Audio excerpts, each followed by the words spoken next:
All right. So far, so good, I guess. All right. Well, let's go ahead and I guess we can talk about some programming. Yay. Yay, us. And speaking of World of Warcraft or, game life, um, I wanted us to we'll talk about this maybe a little bit as we go. I figured we could just kind of work through the project. Well, actually, maybe I'll shut up for a second. Do you guys have questions?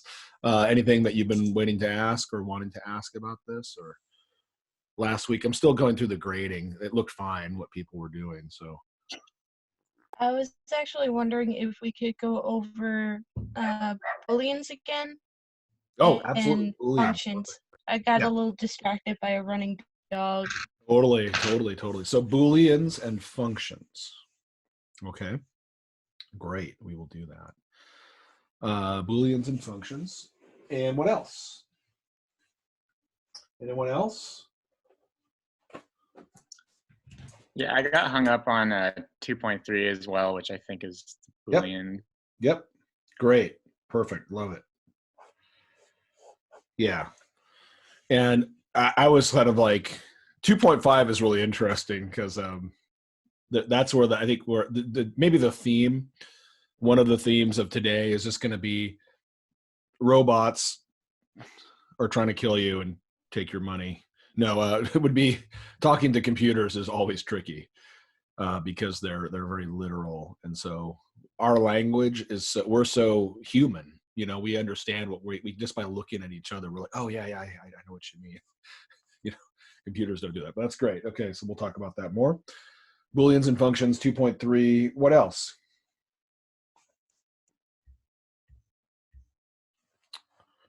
Anything else? All right, good. Well, let's please speak up the moment something doesn't make sense, like we've been saying, because that's the only way this stuff will make sense. Because, really we're speaking a foreign language. And that's the way I think it started to make sense to me. And the way I kind of like just didn't get really angry doing this is like a computer is so literal that it can't understand you. It's like, so in a way, getting mad at a computer is like getting mad at a little kid. They're just not as cute. So you just don't want to, it's like it's not good form to get really angry at children all the time because they're learning. So computers, like, they want to understand. Actually, they don't. They're cold and different machines. But in order to just talk to them, we have to change the way that we talk in order to talk to the machine. So that sounded really weird. Okay, anyway, let's jump in. Let's go ahead and kind of do a little code. And I think we'll just start with 2.1 because I think it goes pretty fast here. So I'll start screen sharing. And because sharing is in fact caring, isn't it? There we go. All right, and here we are. Okay, are you seeing my screen? Yep. All right, cool. So we're on the old Moodler here, and we'll start off with random numbers, and let's see what we get here. Okay. The other thing that's fun about this is really, it's like, I noticed when I was going back through and doing these the other day that part of the practice I think that it's good to get into with this, and this is where I really started to learn this stuff when I was struggling with it, is try to make things as explicit as you can in the code that you're writing. So it might seem really simple, but this is why it's a perfect chance to practice, to check if you're actually understanding what you're saying. And part of that is using document.write a lot to make your language really explicit, because it's just not what we do normally. Because like when you're hanging out with your friends, again, you're not, saying like, oh, hello, Jenny, please walk between those two posts and then proceed 5 steps and then 10 more to your left, and then you will encounter me, right? We're just saying, oh, hey, like, what's up? So the more you can practice, that on the computer, the better. So we'll start off with part 1 here. Use the math library to generate a random number between 0 and 1, then display it in the document. All right, cool. So how do we do that? So we can just start off by typing math.random. All right, so that's basically math.random parentheses is just to kind of go over what we're actually saying. We're saying go to the library named math, which is a capital M. So that means it's a predefined JavaScript library named math. And basically a library, what we mean by a library here is just a predefined list of functions and variables. And so the functions are called methods and the variables are called properties. So when we talk about putting things on the screen, which we're not going to do here for another couple weeks yet, anything that goes on the screen is going to have a property X, that's side to side, and Y, which is top to bottom. So we'd say, the Space Invader has the X property is 500 and the Y property is 200. And then each click or each tick of the frame increased the Y property by 5. So it moves down the screen. So those would be the properties, and those are predefined properties. So math.random is a method, random is the method, and we know it's a method or a function because there are parentheses after it. And so that's the kind of the dead giveaway. Whenever you see parentheses after something, it's got to be a function.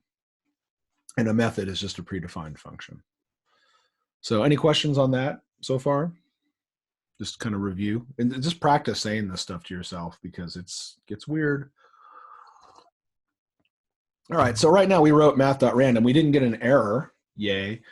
But did we get a random number? I guess we did, maybe, I don't know. I guess it's a function call technically, but normally what we'll have to do is we'll have to store the variable somewhere, not the variable, store the result we get somewhere. And so we do that by creating a variable. So we'll go create a variable named rando that gets the result of math.random parentheses. So if we think about .random, the method .random, the function .random, what's it doing? Well, it's returning. That's the word that we talked about. I think it was just on Monday. It returns, or maybe it was last week, it returns something back to the left-hand side of the equation. Because remember, the equal sign means gets.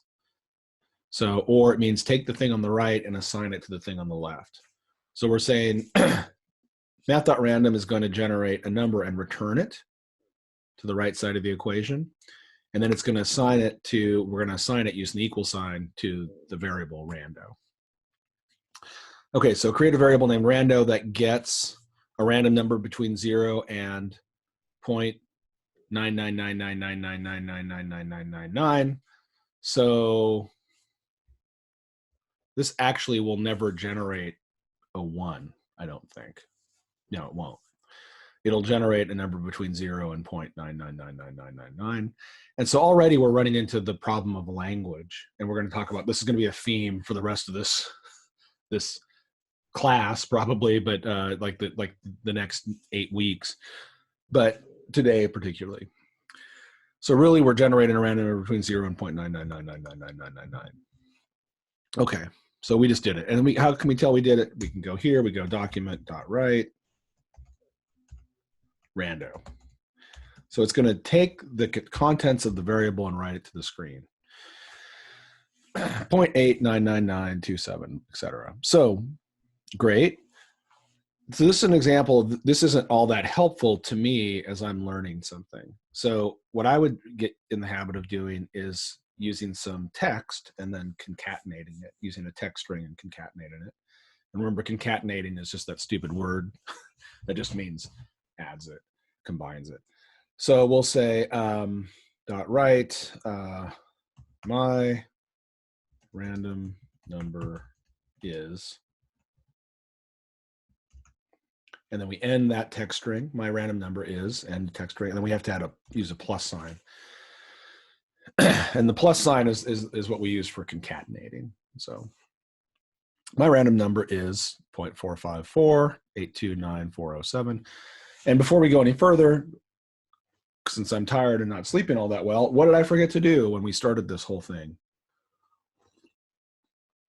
I forgot to fork my pen.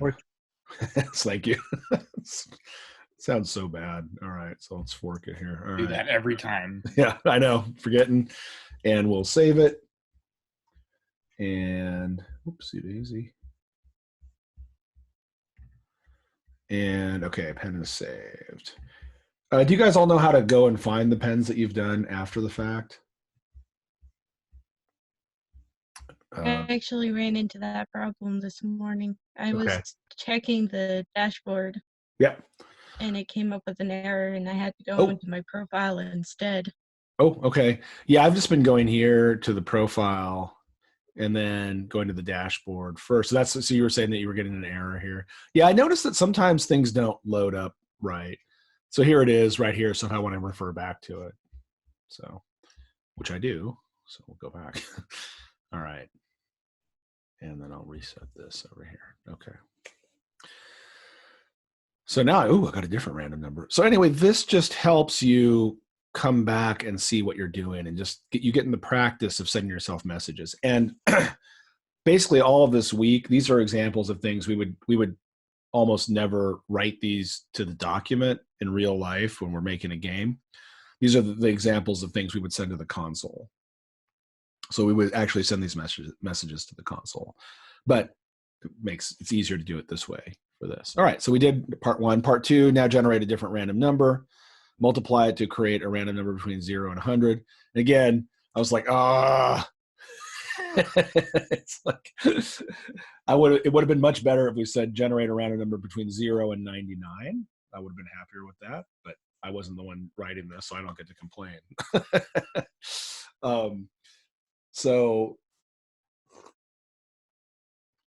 But we'll talk. Let's not worry about it too much right now. We'll talk about it later. And so we're going to say, okay, generate a number, different random number. So,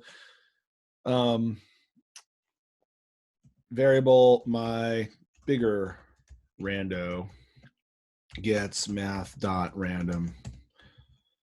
All right, and then before I forget, I'm just going to go ahead and go document.write, and I'll go my bigger rando plus my bigger rando. All right. So that's going to concatenate that to send us a message. And so first of all, we notice that, it just jammed it right up against that, which we don't like. So the way we get out of that is we add a string that contains the HTML code tag caret brackets BR, which means break. So it's a line break. So we say add a line break after this, and we get this. And we can add 2 line breaks if we wanted to. And it'll add 2 line breaks. So this gives you more control over your formatting. So yay, hooray.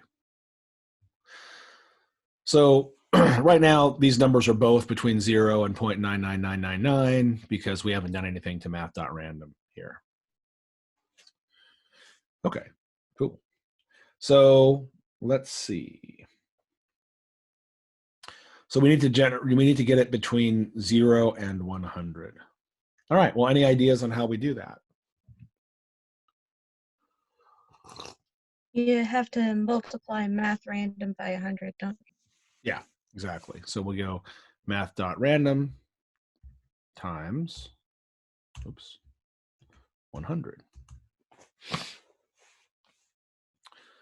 Oh, wow.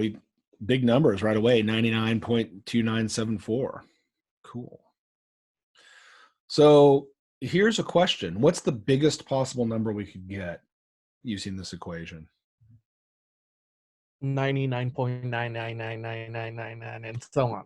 Yeah, right. Exactly. So let's test it because, and this is the other thing I would definitely encourage you guys to do, because I found that I was doing this all the time because I'm not a mathematician. And so my actual kind of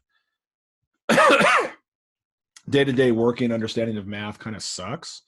So I would always have to test to make sure I was saying the right thing. So if I say we take 100 times 0.999999 gives us 99.99999.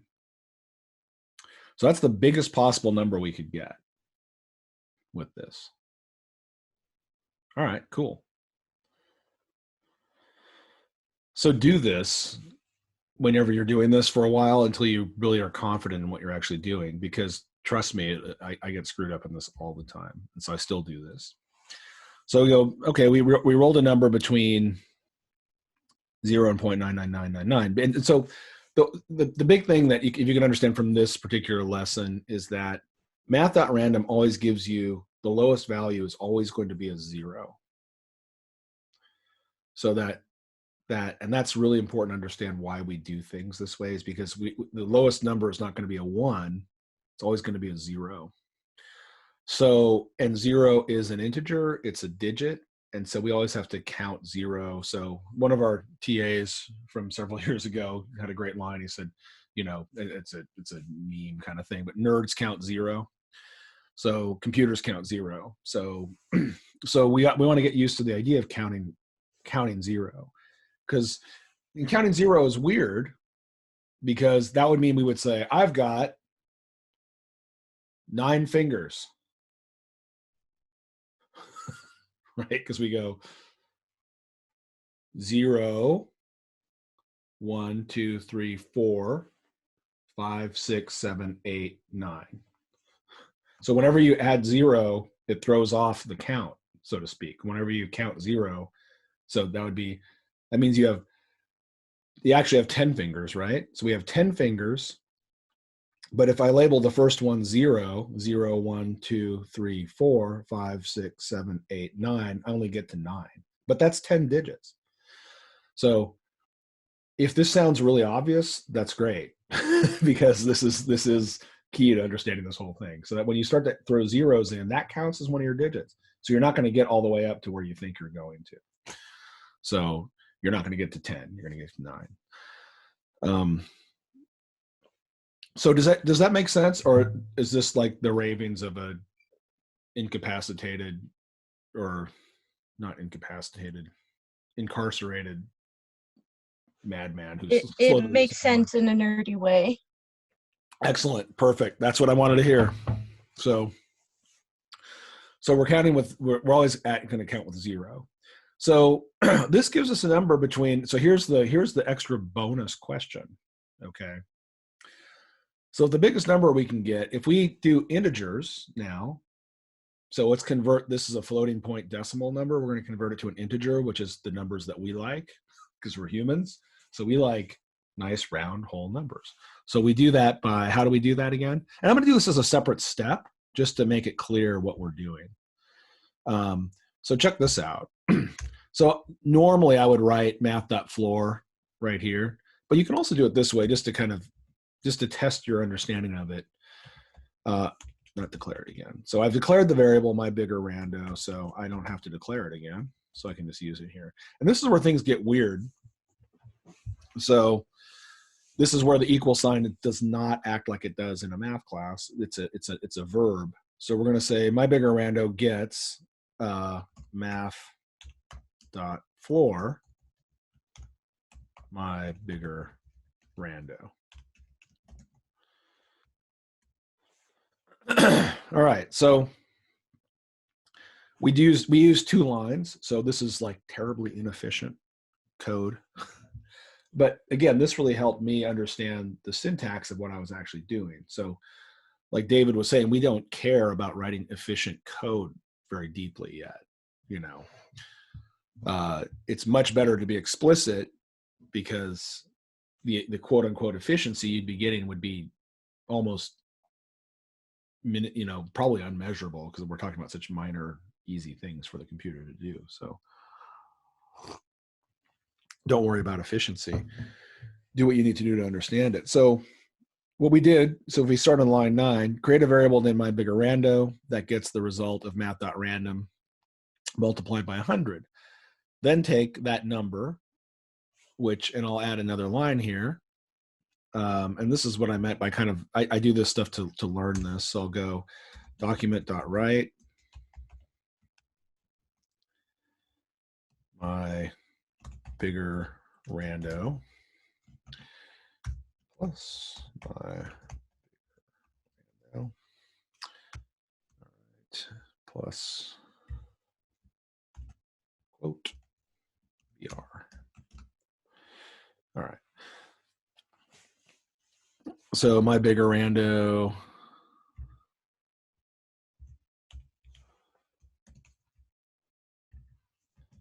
after flooring it. So my random number, that's our little random number. My bigger rando, 67, and then after flooring it, we get 67. 67.575796 becomes 67. All right, so any questions about this? Now's the time. Because this is kind of weird. I don't know. It's normal to you guys. That's good. Is there a way to round the integer up instead of down? There is. And it is this. Ceiling. Math.ceil. And I was just talking about this. You don't see ceil used very much. And I think I know why, but it's funny because for what we're doing, it would kind of make things kind of easier for us to do it this way. But I think long term, I think it makes more sense to use floor. And I think part of it is because you're getting used to the idea that we always want to account for the zero. Things will work better down the road if we learn that computers count zero. And so floor is kind of a safer, more consistent calculation, though I think if you wanted to be iconoclastic about it, it would always work. But the problem is, I think that it's convention. Part of what we're doing is, since we're learning a language, a lot of it is convention, and so I think floor is just generally kind of preferred. I asked the same question, and there is a reason for it, and it has to do with doing certain kinds of calculations. It'll give you kind of a more consistent result. So good question though. And there are times it's like, hey, if it works, use it. Don't lose any sleep over it.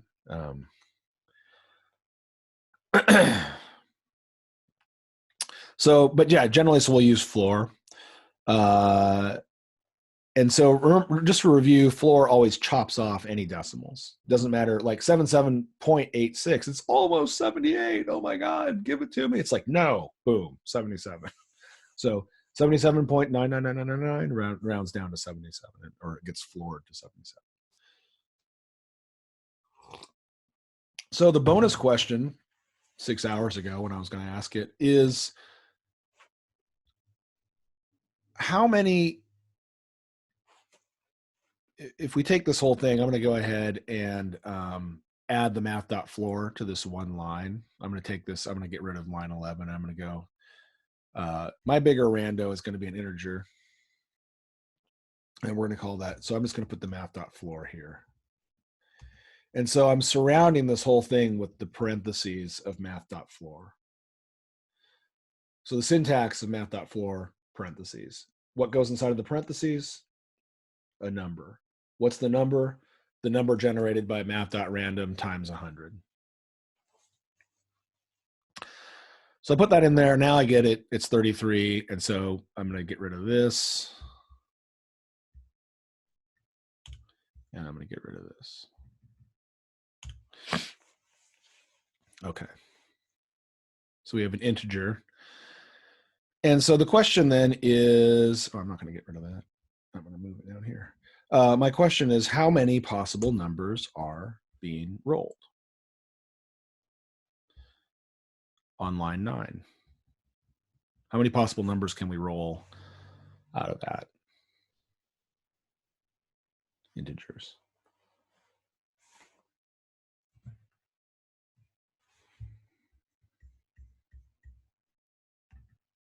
Wouldn't it be exactly 100 now because you take out the decimal points? Yep. So we have, this will actually roll us 100 possible numbers. We can get 100 possible results out of this. So And just clarifying, that's 0 through 99, Yep. right? Yep, exactly. And this is where a comment is good. So we get 100 possible results from 0 to 99. Cool. And so that number, we're going to talk about this more as we go. So is going to be important to understand the way that actually works. All right, great. Generate a third random number, multiply it to create a random. Oh, I already did that, so I skipped ahead. Okay, so good. That's enough of this. All right, any questions on this? We'll go to the next one. All right, cool.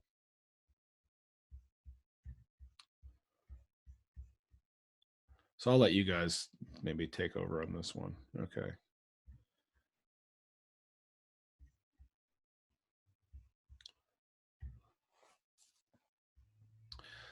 Generate a random number between 0 and 10. How do we do that? Somebody take the wheel here.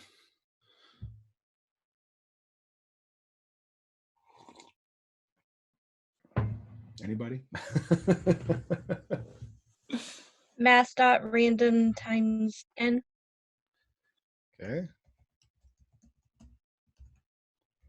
Good. Cool. And then we need to put this in. What do we need to do next? Define the variable. Okay. What should we call it?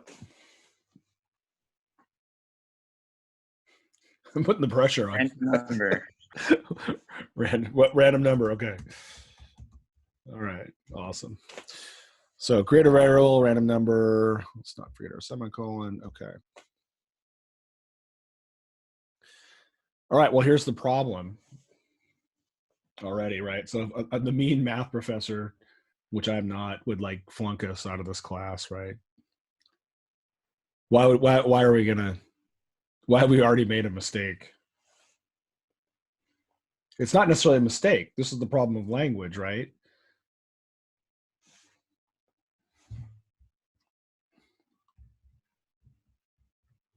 What does that mean between 0 and 10? Literal, we need to floor it. Well, I don't know. See, this is where, like, this is actually where we need to clarify our language. And this is like, this was hard for me to accept, but it's true. That we understand, and we'll talk about this right now. So I guess, like, so this is I don't know if you guys can see this. This is a die, right? It's one of a pair of dice. And it's a 6-sided die. And so the smallest number is 1, and the biggest number is 6, right? And then we also have a 2, and we have a 3, and we have a 4, and we have a 5.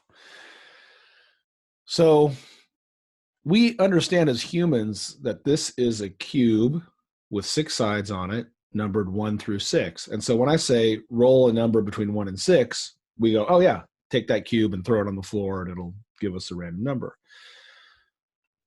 So as humans, we assume in language when we're talking, when I say roll a number between 1 and 6, that 1, which is the lower limit, and 6, which is the upper limit, are actually included in the possible numbers we can generate, right? The computer doesn't understand that. And the way I think about it is what happens at the boundaries.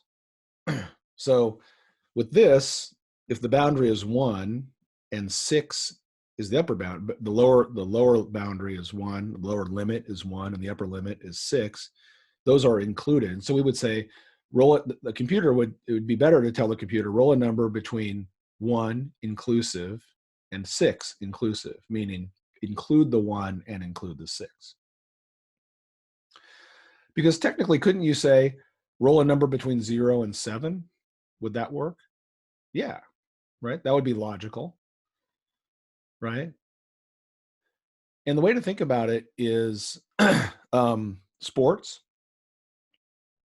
So does anyone know in football, if I step on the sideline, am I inbounds or out of bounds?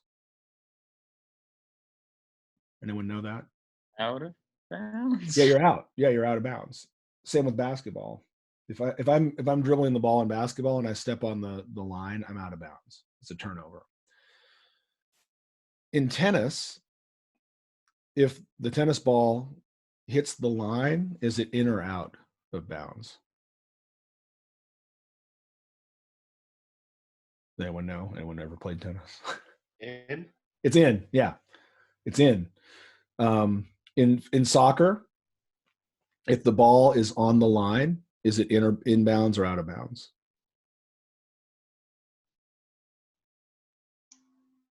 It's in. It's in. Okay, sorry. You see where we're going with this. So like, it's kind of an arbitrary call, right? So does when we say, oh, you have to be between the lines, does that include the line or not include the line? So it's actually kind of a cool thing to think about linguistically, that humans we can go either way. We're like, yeah, just tell me and I'll deal with it. Like, it's not a big deal. So, oh, that's out of bounds. Okay. It's inbound. All right. But with a computer, we have to be very explicit about what we mean by between. So yeah. So in sports, it's just different because you're like, I don't know. Is the line in or out, you know? So do we include 1 and 6 or not? So what's goofy about this, generate a number between 0 and 10. What does that mean? You know? So if we're using integers, we could say, okay, then the smallest number I can get would be 0 and the biggest number would be 10. How many numbers is that? Actually, that's 11 numbers because we have to count 0. So remember, 0, 1, 2, 3, 4, 5, 6, 7, 8, 9. That's 10 numbers. But 9 was the highest we got. So if we want to include 10, we actually have to change this to 11. That is just simply evil. I know, it's evil. So we have to get used to it. So a lot of times on a die, we're not rolling zeros, we're rolling ones. So if we change this assignment to say this, between 1 and 10, then we're back to this. So with computers, we have to pay an insane amount of attention to detail that people like me would consider trivial most of the time. You know, as an artist, I mean, I can barely function. So like, I don't really care about those kinds of details, but I have to learn how to care about them. That's kind of the fun of it. It's like, it's different. It's something different. So if we say between 1 and 10, then we're back to 10. But if I say 0 and 10, that's 11 numbers. So it matters. Cool. And so then we're using a conditional. So how do we write a conditional? If. Syntax is basically this. So that's the syntax. If something, then something.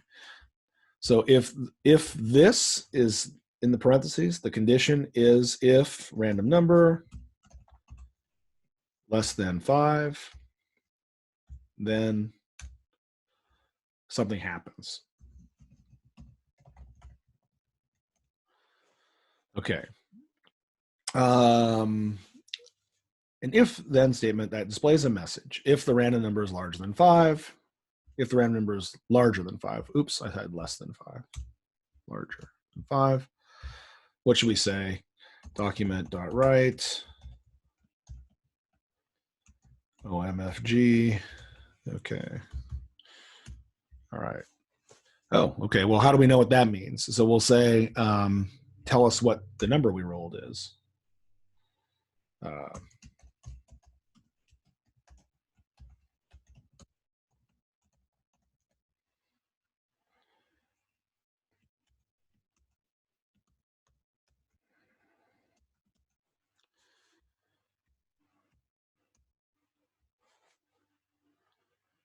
Oops, did I make a mistake here? Document dot right. Oh yeah.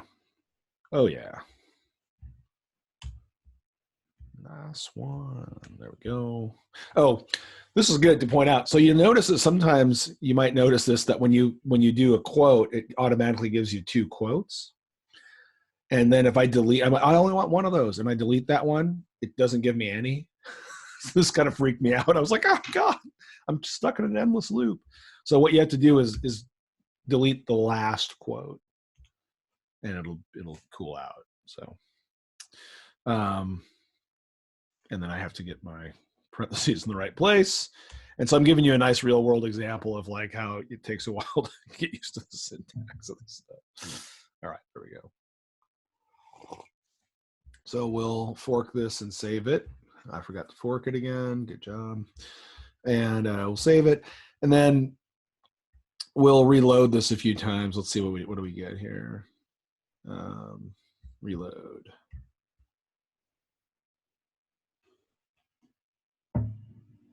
Huh, it's not working. Come on.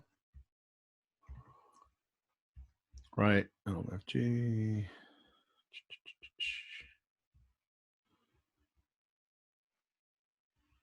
It might just be sad. Might have had a bad day. There we go. Yeah, sometimes it just gets freaked out. Document.write, random number, plus. I don't think it likes that syntax, maybe. Plus. The All right. value right now is standing at 1.8, so it's not. Yeah, it just might be 5. glitching out. Okay. Yeah, so that's good. Oh, you're right. That's right. So it wouldn't tell us anything. All right. So I think we're okay. All right. Yep. We're okay. Reload, stay on page, save. Reload. Yeah, we're good. All right, cool. All right, so generate a random number between 0 and 100. Displays one message if the random number is larger than 50 and a different message if it's smaller than 50. So, okay. Let's just use the same one just to kind of make it easy. So we've already got a random number if it's that. And so how do we do this? How do we display a different number if it's less than 5? Someone take us through here.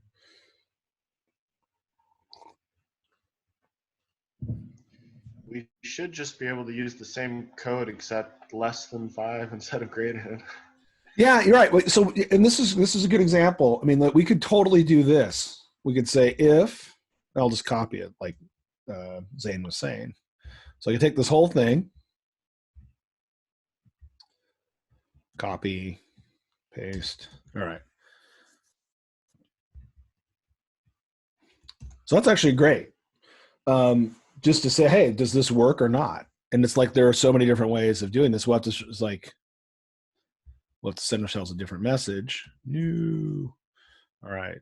So so now if it's bigger than 5, oops, snap page. So this totally works, and I love it that part of what we're doing is kind of cultural. And so computer programmers are just as bad as everybody else, and they're like, no, like no one does it that way, you dork, but that's not a good thing when you're learning. It's like you want to just test it to see if it works. And then it's like, there are other ways to do it, but that's great. And cool computer programmers are cool. They're not like mean. Come on, I need that message. All right, good. All right. So we're testing it and we're just seeing that it works. So the other way we can do it is by using, Actually, I'll leave that there. So this is a good example of using the comment out function. So that's if I, not function, sorry, but if I go command backslash, oh, you're not seeing my keystrokes. That sucks. Oh, well. If we use command backslash, it'll automatically comment these things out. And if I want to comment them back in, I just command backslash. So you can select a big block and just do it that way. So I'll just comment that out. And the reason why I comment something out instead of erasing it or deleting it is because then you can go back and take parts of that commented code out. It's just a better practice in general until you're totally sure that you're right, which usually takes a little while. So instead of doing it with duplicating that function, which I mean, not function, duplicating that block of code, that would totally work. We could just use the word else because we can use else here because we're saying, well, if the number is not greater than 5, if that condition is not true, then it has to be less than 5, right? Just like we could take any number in the world, like 60,372,000, and that's greater than 5, so the condition would be true. And any number in the world like negative 3,060, then it would be false. So we don't have to just have to work with this narrow range. So this is always going to be true or false. So we could say otherwise, if it's not true, it's got to be false. So if it's not heads, it's got to be tails. So we just say else, and I'll copy this message.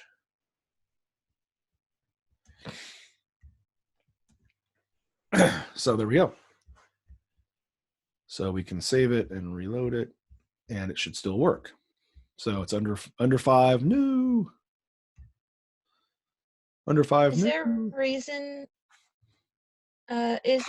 why the else statement is not within the brackets of the if statement? Great question. That's my favorite kind of question. So I'm going to get rid of this something happens comment just for right now. So this is a really good thing to understand. Technically, this is all one line of code. So we could write it like this.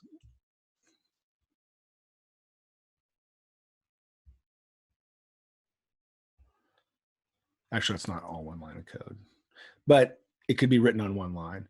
So the way to think about it is, let me write it down here. This will make it a little clearer. So if else, this is actually the syntax of this. I'll put spaces in here just to make it a little clearer. This is technically the syntax. So if something, do something. Otherwise, do this. So if this, then do that. Otherwise, do this. So I would think about this as one kind of logical statement, you know. And then within the brackets, you can have as many steps as you want within each set of brackets, curly braces. Does that answer that question, Katie? So the else is outside of that first. So here, in this case, that's our first set of curly braces is right here. So that's a complete block. And then else is between that block and the next block. So Katie, does that actually Makes a little sense. All right, It just seems like an interesting design choice rather than something somebody speaking English would understand. Right. Yeah, it's weird. It's genuinely weird. I mean, so the else is I might have misunderstood the actual first time you asked the question. So I think as I understood it, you were asking is why is else outside of this set of curly braces? Yeah, I see what you're saying. Totally. No, that makes sense. Because you would say, here's a bunch of stuff for us to consider if, else, da da da da da. That's a really good point. You know, and you could have that.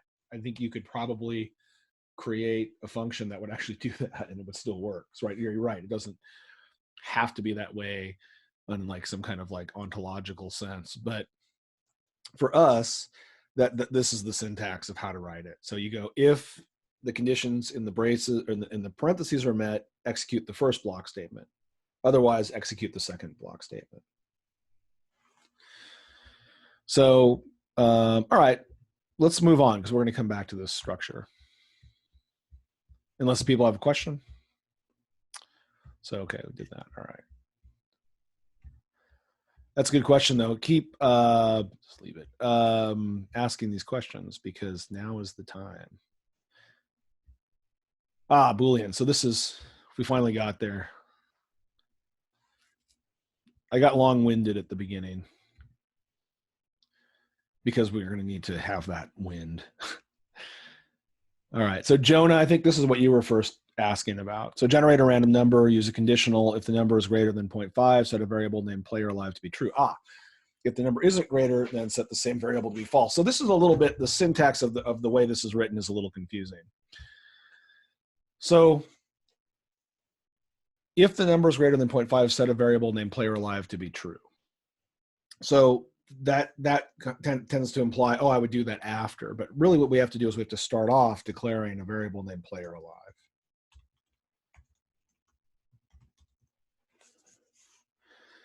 So start off with that. Create a variable named player alive. We're not initializing it. We're not giving it a value. We're just setting that name aside as a variable. So it doesn't have a value assigned to it. So if I did document.write player alive, I should get some kind of weird error. Yeah, undefined. So undefined, I think, is actually technically it's a data type. So it's defined in JavaScript as a thing. So it's defined as undefined. Ha ha ha ha ha. So what that's telling us is that, yeah, the variable exists, but it hasn't had anything assigned to it yet. So it's a legal statement. It won't make the computer blow up or something. But for right now, I'll comment it out. So create a variable named player alive. Next line.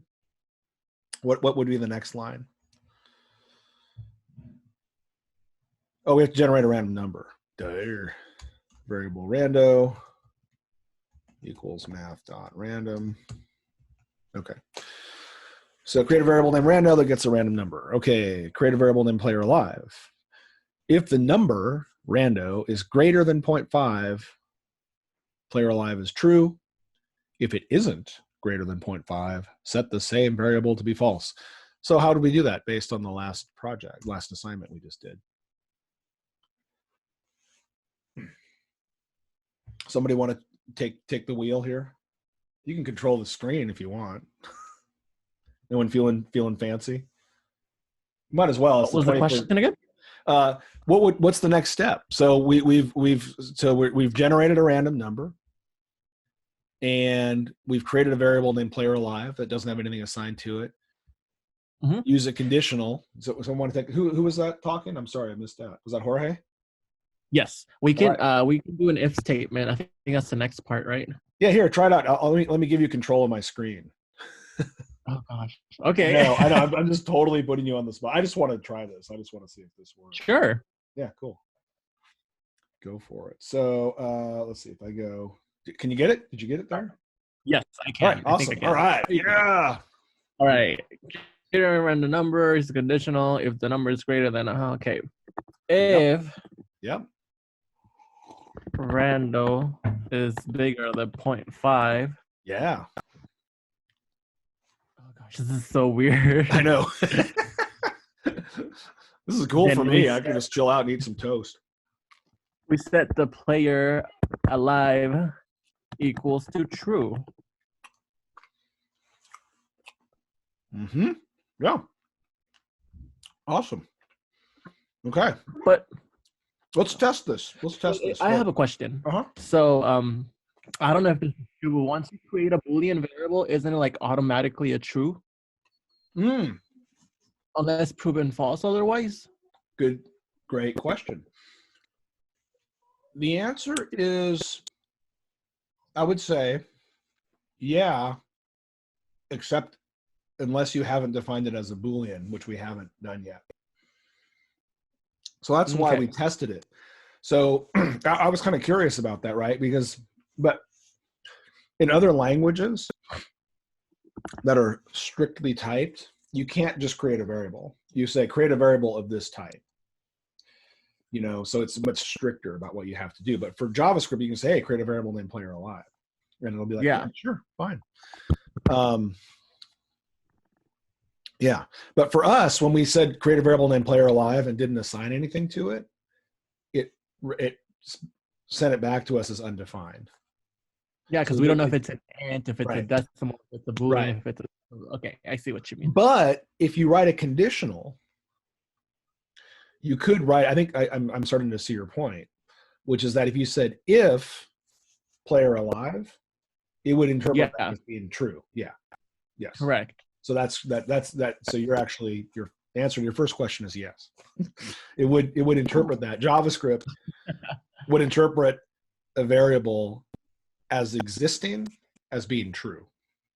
And that's where you can get some really wild bugs with this. And in fact, that's what always happens when you use the equal sign the wrong way in a conditional. Mm-hmm. It always goes like, yep, that's true. And so your condition is always true when you're trying to check to see if it's true. So yeah. Cool. That's great. That looks awesome. I think that's perfect. If rando greater than 0.5, player alive is true, else player alive is false. Love it. That's awesome. So let's do a document.write. At the bottom, just go document.write and let's see rando. Or that's fine. Yeah, just go ahead. That's great. No, just do what you're doing. Keep on keeping on. That's great. Yeah. Yeah, let's just do it and let's see what we get. You also want me to put rando? Yeah, sure. Go ahead and make it. Leave that line, and then you can copy and paste it, and then just give us so we can check to see if our things are actually working. So, yeah, love it. Okay, this is cool. This is like the power of collaboration. This is spooky, scary, good stories. And Booleans are essentially true false statements and nothing else, right? That's it. A Boolean is just a true or false statement, which is so funny, right? Because we're like, why is that such a big deal? And why is it named after a guy? Like George Boole, the philosopher that figured out something can be true or false, right? That's who it's named. It's a Boolean. It's named after the mathematician George Boole. So why does that guy get that named after him? Why isn't there like the enodian variable that tells you if something is hot or cold or something And I think it's because it had to do particularly with the way this stuff applies to mathematics. Like Boolean variables are one of the things that computers are literally built on that idea, right? Because what's the ultimate Boolean variable to a computer? Would it be 0 1s? Zero means 0 1, right? Yeah. And 0 1 in terms of like getting a computer to work is like, is it on or is it off, right? That's a Boolean.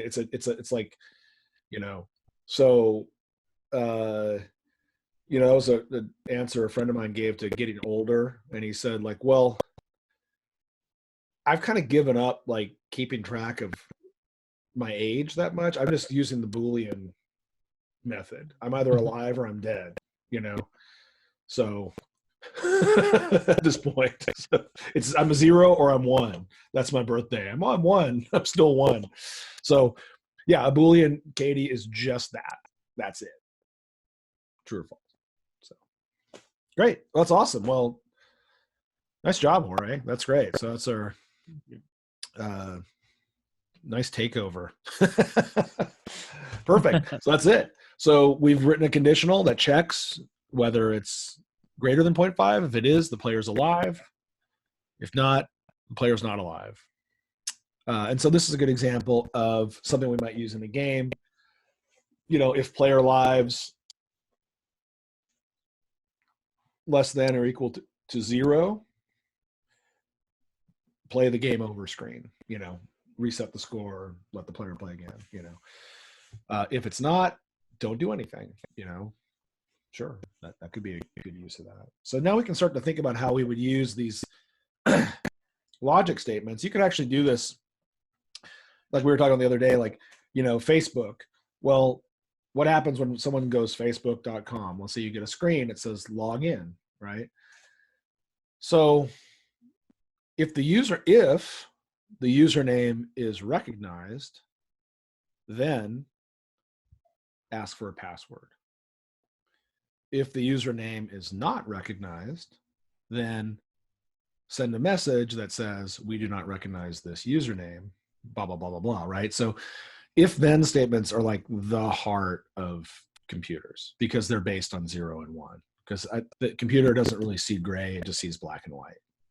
So you've got to string together a whole lot of zeros and ones in order to get something to appear to be happening on the computer. So it's really good to kind of practice this logic and get really familiar with it. It's great. Nice job. Okay. Let's go to the next one. Okay, I'll wrest control back from you. Thank you, though. Oops, I stopped sharing. Go back. Hi, everybody. Temporary. I didn't have to do it that way, but I did. Okay, back here. Whoops. What screen am I sharing? Are you guys seeing the code pen again? Yep. All right, Yep. cool. Awesome. All right. Yeah. Next is, so Jonah, does that make sense? Yeah, I think I was actually confused by the hint that was in the first part. Like I defined the variable player alive equal to true. Yep. And I was right. Yep. Well, and we could do that now. We could define it as a variable, not a bad idea, as a Boolean. We could define that now, not a terrible idea. That way we see it, oh, it's a Boolean. Or the other thing you can do is say, leave a comment. That's another way we could do it. So, and then I just want to, this is kind of confusing, but I'm going to comment all this stuff out. All right, check this out. This is actually Jorge's question. And this is where this is easy to make mistakes. So we can say, if player alive is true, 2 equal signs, then document dot write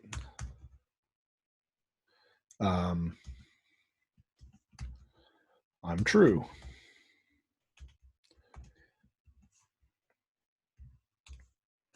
Okay. So if the variable is true, write I'm true. So if I run this now, it's probably not going to work.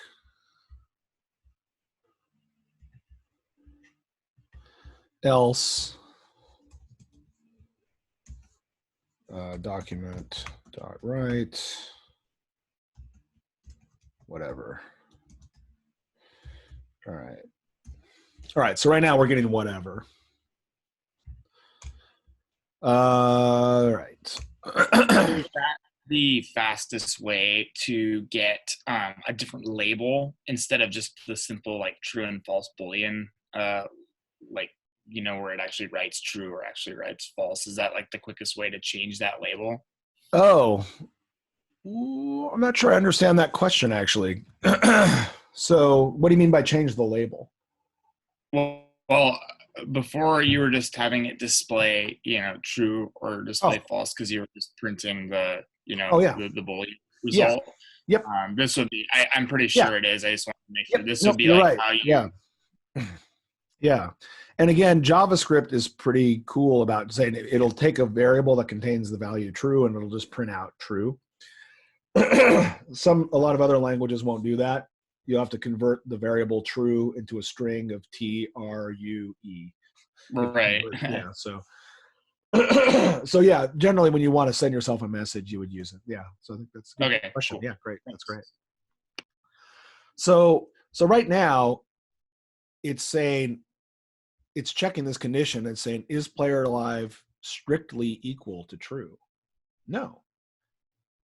It's undefined, but undefined is not true. So this condition is not true. So it's false. So it doesn't do this. It jumps to this.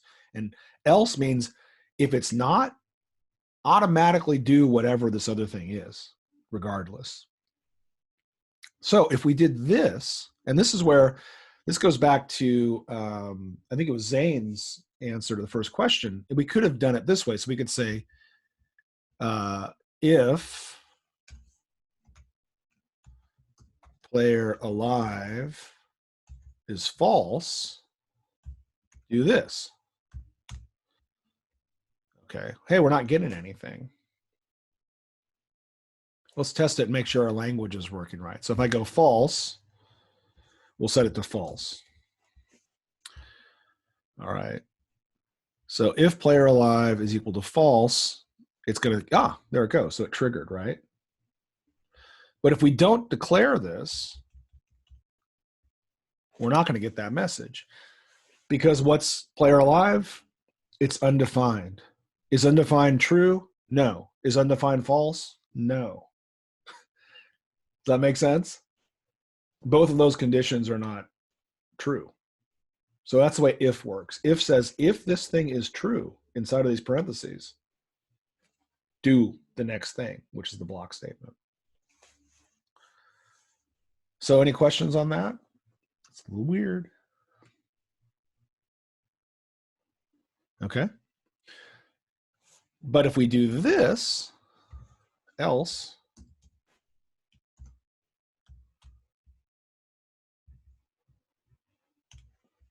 just to repeat what we just did, it does trigger that.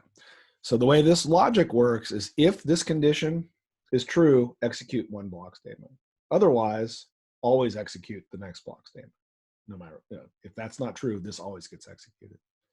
But two ifs is if the first block statement, execute. If the second block statement, execute. If neither, don't do anything, fine. So check this out. This is where you're going to make a mistake. Sorry, I'll just do this right now. Player alive is false. Okay. It's 2 o'clock in the morning. You're late on your homework. You're like, oh my God, I got to get this thing in. If player alive is true,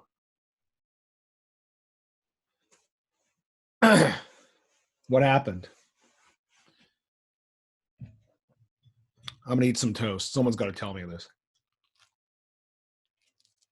Because you're putting one equal sign. So basically you're putting if player alive gets true instead of player alive equals true. Mm-hmm. And so this is important for how the computer actually reads things.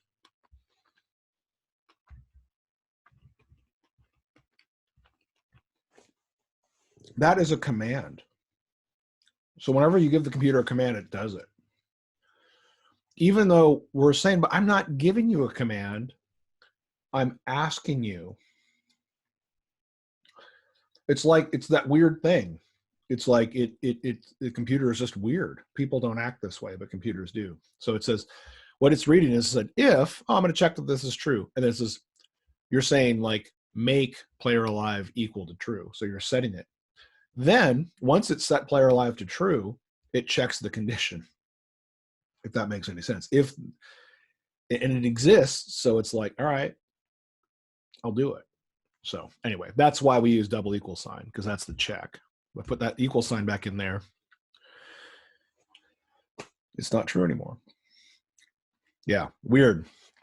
Weird. Weird, weird, weird. Yeah. So we did that. All right. So hooray. I have a quick question. Yeah. For the second half, for like part 2, yeah, I wrote down just like if player alive, document right, like whatever. You have your screen up, Jonah? Yes. Can you share it with us? Yeah. Says you cannot share screen while other participant is sharing. I'm sharing. Well, that would make sense. All right, go for it.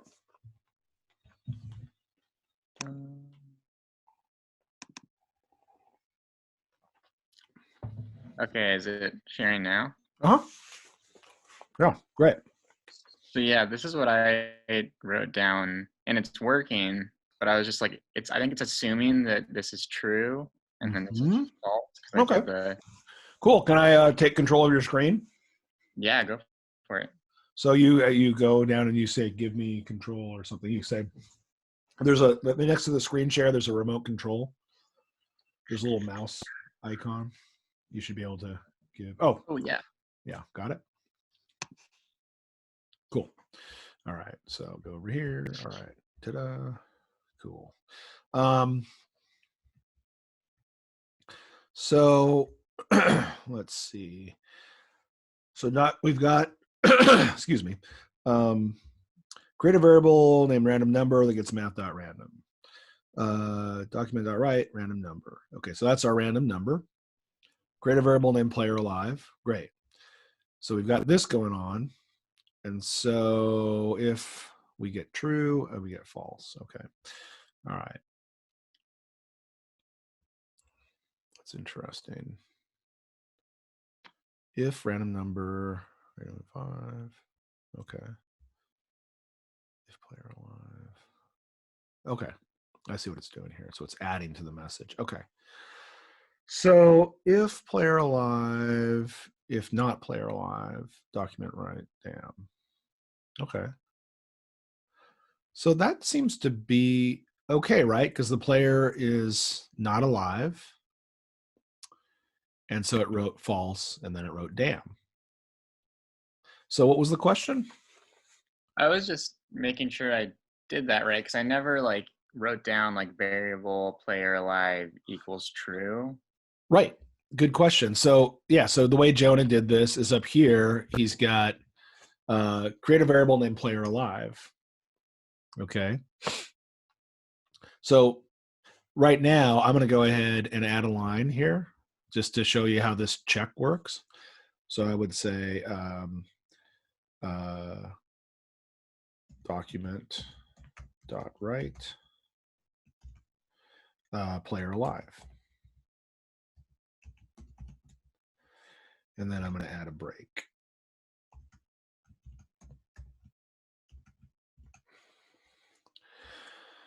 Okay, so I didn't like that. Hit the break wrong again. Thank you. I'm always. Oh, wait, is that right? What's wrong with that? Other Oh, I break wrote than it in the what wrong you just place. wrote. Yeah, thank you. There we go. All right. Okay. So, all right. So we rolled a 0.513. So the one that I wrote says player alive is undefined. And so we could make that a little clearer. So currently,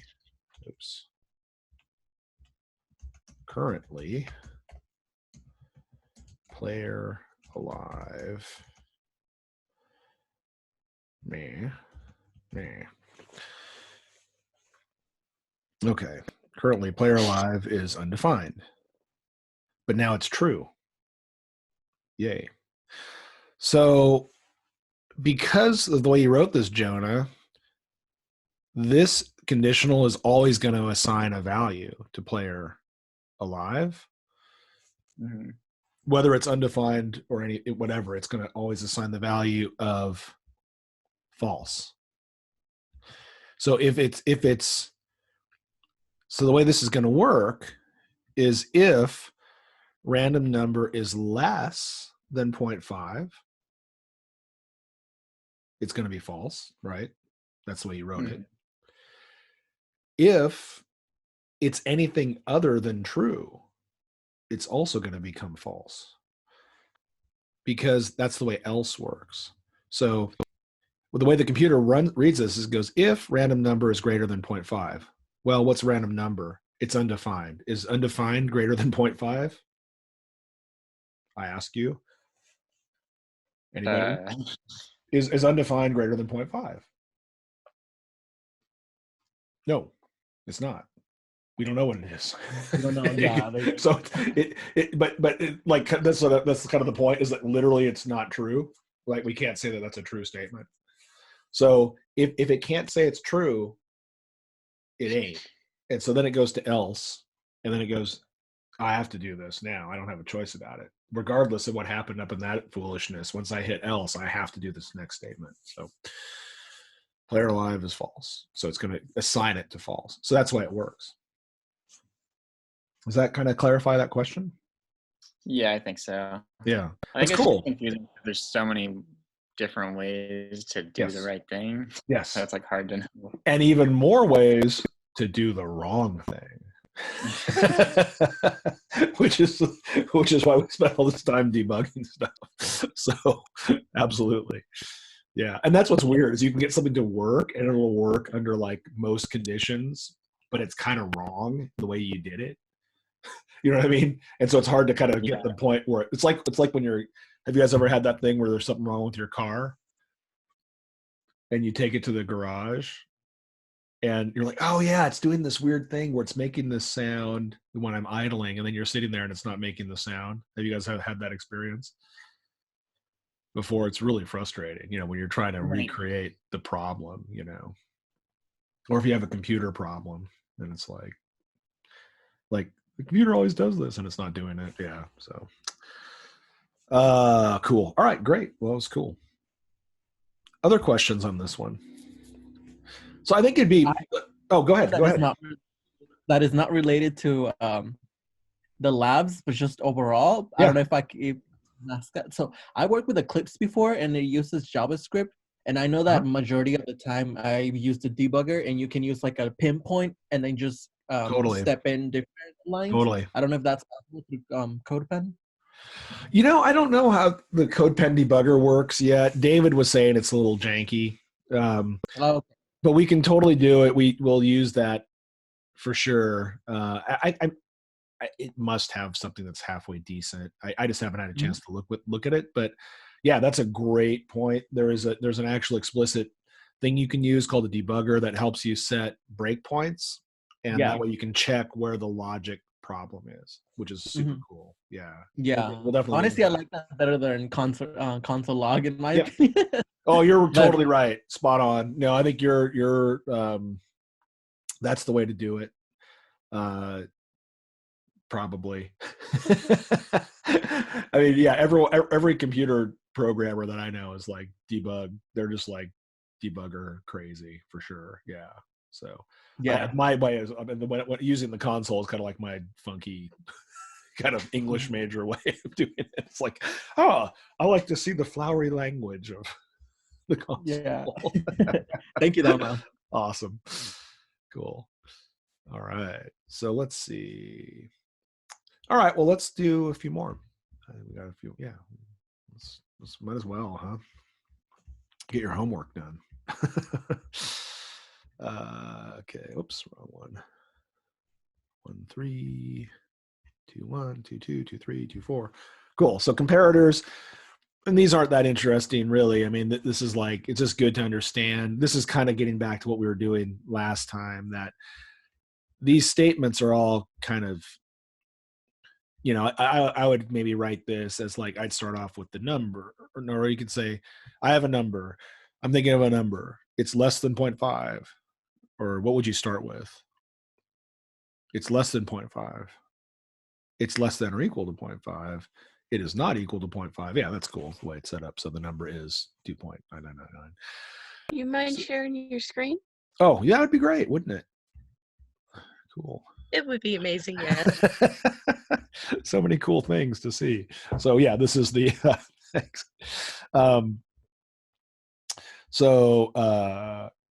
Yeah, these are just going through the operators, comparison operators. So if we're just doing a comparison, if the thing on the left, we're comparing it to the thing on the right.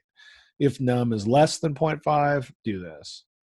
If num is greater than 0.5, do this. If num is I'm equal sorry to interrupt again, but all we're seeing is your Discord and calendar. Wrong screen. Wrong. I knew that was going to happen at some point. Okay, so try again.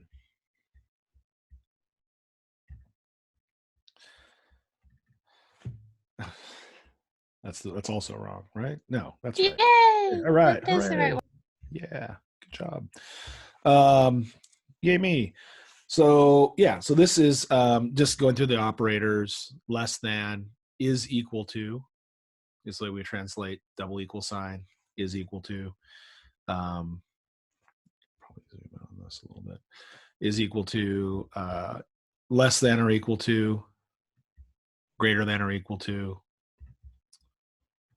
and not equal to.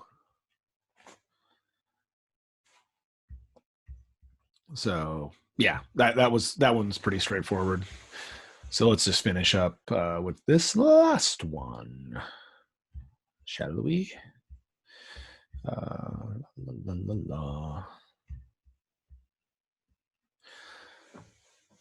I'm glad we're doing this way this year because we're able to just look at the code without worrying about, showing things on the screen, which makes things like way more complicated. So this way you can just get the code. So it might seem kind of boring right now, but this is the kind of the real mechanics of the coding that we're going to be doing. And so once we start to add cool things like, ghouls and goblins or whatever into our, making it fun, like with images, it becomes a lot more complicated to see the structure of the code. And so now we can just see the structure of the code without the complexity of the problems that can arise from the graphics. All right, so this is the grand finale. And this was kind of driving me crazy last night, trying to figure out a good way to explain this. And so I almost got there. I'm going to put some notes up on this up on Moodle. So, because I think this is actually way more complicated than it might seem at first. So not that complicated, but a little trickier than it might seem. So let's try it. So someone want to give this one a shot? Anybody? I'll get us started here. Write a function. How do we write a function? With the keyword function. Okay, so keyword function means create a function named roll. We'll call this roll between. Okay. That takes the following parameters and then executes the following block statement. So this is a legal statement. Create a function named roll between that takes the following parameters, which are in the parentheses. There are no parameters right now. That's legal. And that when it's called, does the block statement. What does the block statement contain? A comment. A comment's legal. So this is all legal. It's like I'm talking to the cops. Hey, it's all legal, man. It's all legal. All right. And then we're going to say, and we have to call the function or else it won't run. So we call it by just using the name.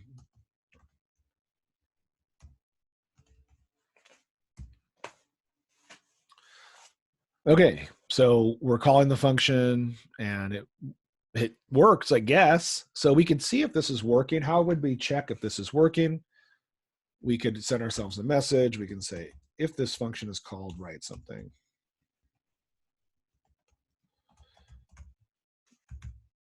Okay. Save.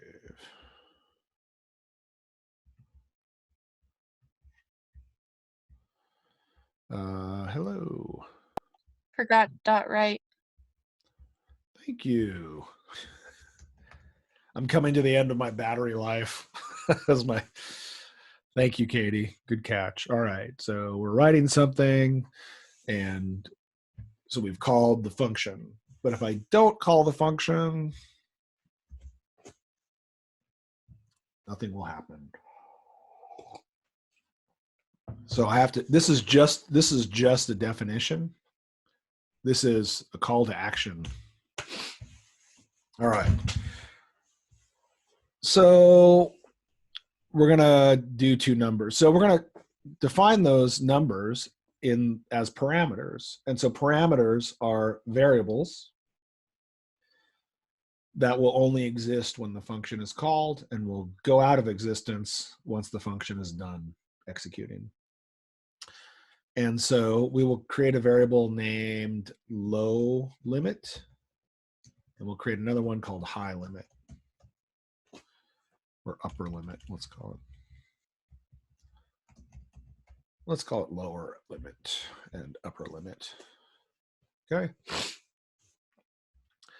Now, notice what this means is I said create a function named roll between that will take two parameters, lower limit and upper limit. And when the function is called, we'll do the following block statement. This is still a legal command. We're not doing anything with lower limit and upper limit in our block statement.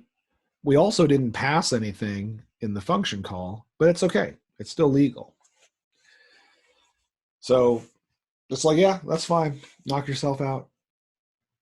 Get crazy. But what this is designed to do is for us to pass two numbers to it, a lower limit and upper limit. So let's roll a number between 0 and 2. So and the reason why we do it this way is we can reuse this function. We could say, we can use this exact same function to roll, a 6-sided die. Stop sharing for a second here, or you can still see me, I guess. Or we'll roll an 8-sided die, or everybody's favorite. No, it's here somewhere. Oh, there it is. Yeah, the 20, right? So we can roll all those different shapes with one function by using parameters. Okay, so roll something between 0 and 2. So this is going to be our first clue. So I'm going to get rid of this do something. And we're going to say, what do we want to do? So how many possible numbers are there between inclusive 0 and 2 inclusive? Are you including decimals as well, or just full numbers? Integers. Good point. Yeah, integers only. Yeah, so 0, 1, 2. Right, 3. So there are 3 possible numbers. All right, 0, 1, and 2. Okay, so we're going to say here, we're going to say create a variable called range that gets upper limit minus lower limit. Okay. And that should, and we're going to write this to here. Just right now. Okay. So right now, not as a range. Okay. Sure.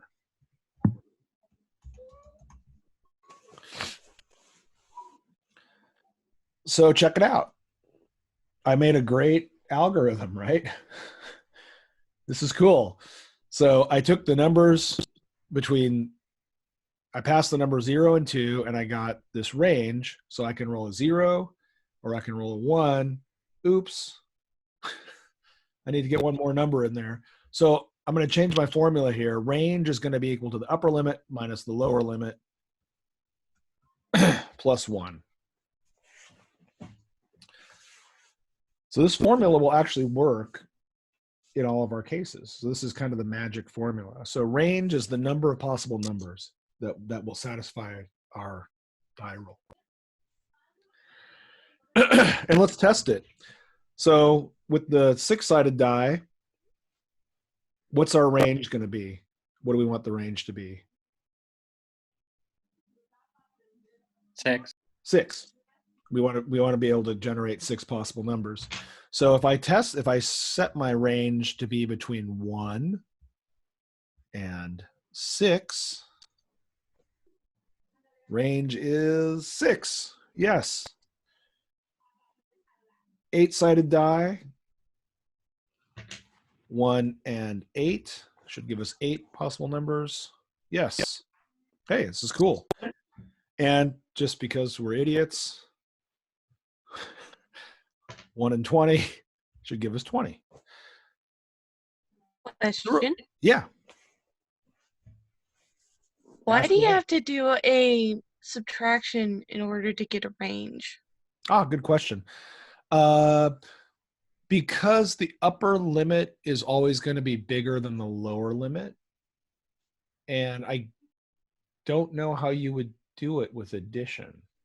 So I think it's like different, because that's the difference. You're saying the difference between the upper limit and the lower limit is this. So you're saying what's the spread? We're just trying to find that spread between those two numbers. Does that make sense, Katie? So like if I say, how many numbers are between 10 and 5? We'd say, well, 10 minus 5 is 5 plus 1. There are going to be 6 numbers, 5, 6, 7, 8, 9, 10. So that's kind of almost the definition. That's a great question. I think you just asked a really profound question, which is, what is the nature of subtraction? Which is actually a really awesome question to ask. So I would say that would be my answer at this point. I don't know if that satisfies it, or is there a follow-up to that? I'm trying to figure out how to word my question better. Yeah. Okay, cool. Yeah, I have a feeling you weren't asking this truly profound question. What is the nature of subtraction? All right, cool. Well, if you think about it, go ahead. We'll keep going with this. So this is pretty cool, though. Once we figure out this, and this is actually, I'd call this an algorithm. This is a way of I know you guys are taking Jeffrey's classes, but we want to find a way to get a result that's always accurate. Now, where this is really cool is that we can get weird with this, right? So we could start showing off. We could say, so like we said, between 0 and 2, that should also have a range of 3, right?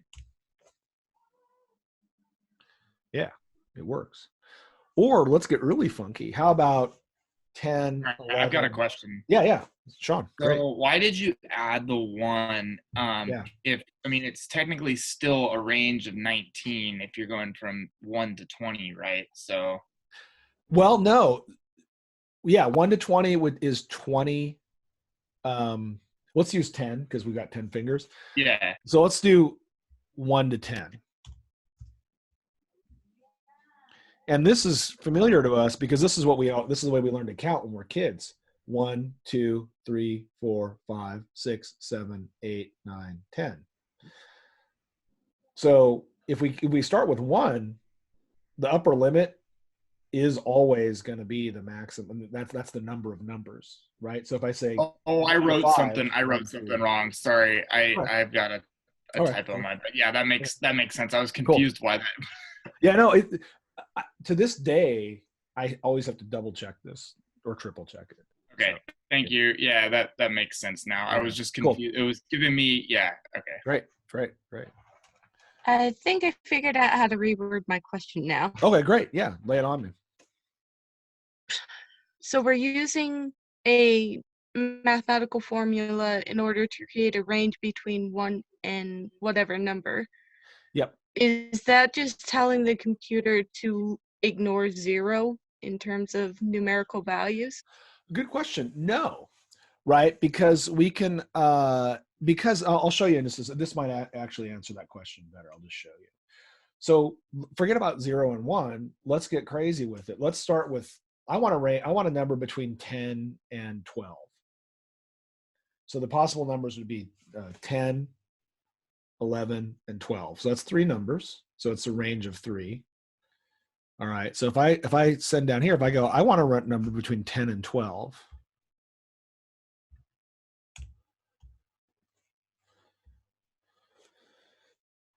Hey, it works. So I think this is going on the idea that the range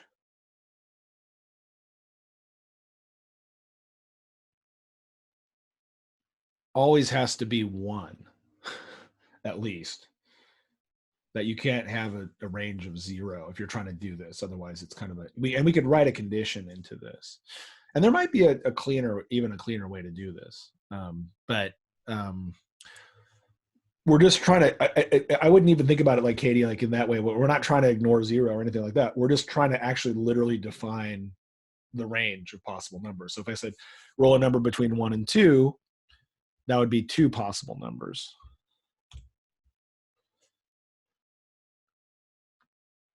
But if I said roll a number between 1 and 1, it's always going to be a 1. So it should be a 1, right?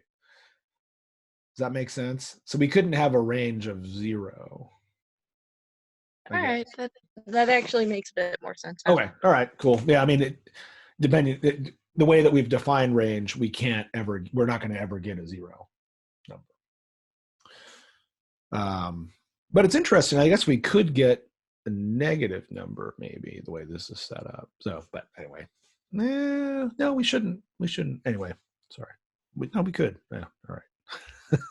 There's a fix for that. So we're assuming positive numbers for right now, just to keep it simple. But there is a fix for we could make this a little more robust. All right. So so this is cool. Actually, I felt pretty good. When I thought about this, it's basically like, here's a blank die. So you could write whatever numbers you wanted on this. If they were sequential, and it would still work. You would still get a range of 6 numbers, Or if we wanted, I was going to do this. So to be more accurate with this, we should start off with 0. So we should write a 0 on here, and then 1, 2, 3, 4, 5. So 5 would be the biggest number we could get. All right, cool. All right, so we can roll between 1 and 100. Well, that is going to be 100 numbers. But between 0 and 100 will be 101 numbers. Ha! Now we're getting somewhere with this. So this is cool. So this, to me, is the meat of this whole question, is understanding this formula. And until you really understand that or figure, it's like, oh, what the hell am I doing? It's kind of like, and that's the thing that I naturally don't think this way. So I had to work a lot to really kind of reduce it down to a formula at work that made sense. So anyway, this is kind of the fun. This is why I like that, though. That's kind of satisfying. It's like building a fence or something. All right, cool. So now we're writing a function that generates a random number between 2 input values, which are our lower limit and our upper limit, and that are given to the function via parameters. Yeah. Now generate a number that is the sum of 2 different calls. So, we have to get the number out. So now we have to actually generate the random number. How do we do that? Variable, my roll, or I'll say roll. Create a variable named roll that gets what? Well, we have to start with a random number. And we could do this. We know that this we want a random number, like Jorge was pointing out. That's an integer. So we go math.floor. But if we do this, we're always going to get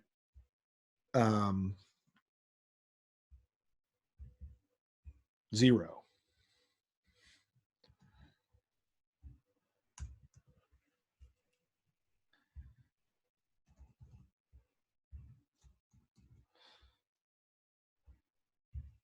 I'll put the BR here just to be obnoxious. All right. Okay. So, so I said if we just do math.floor around math.random, we'll always get 0. Why is that?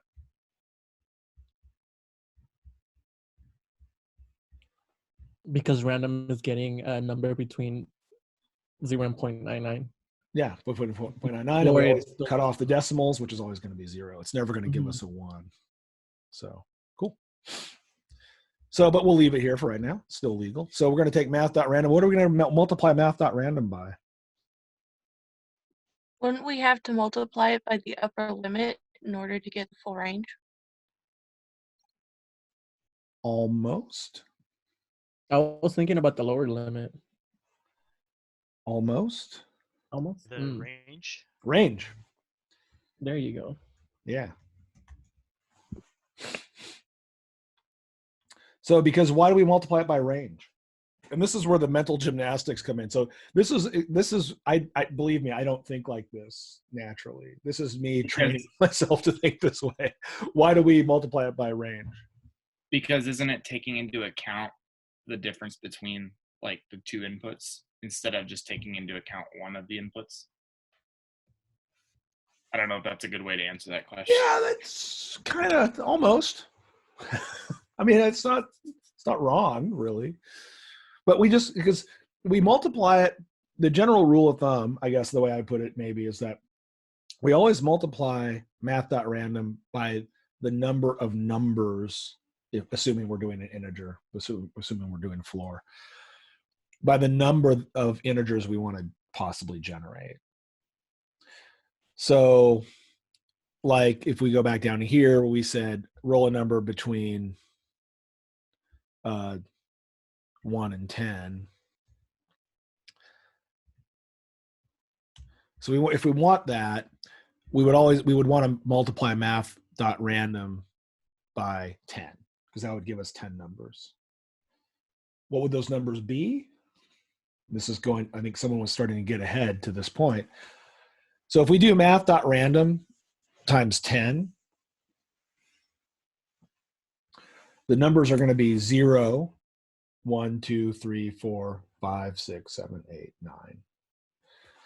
So in order to complete our algorithm here, we always have to add what? We have to add something to this. So just to repeat, range, what's range? Range is equal to the upper limit, which is 10, minus the lower limit, which is 1, which is 9. 10 minus 1 is 9. Add 1 to it and we get 10.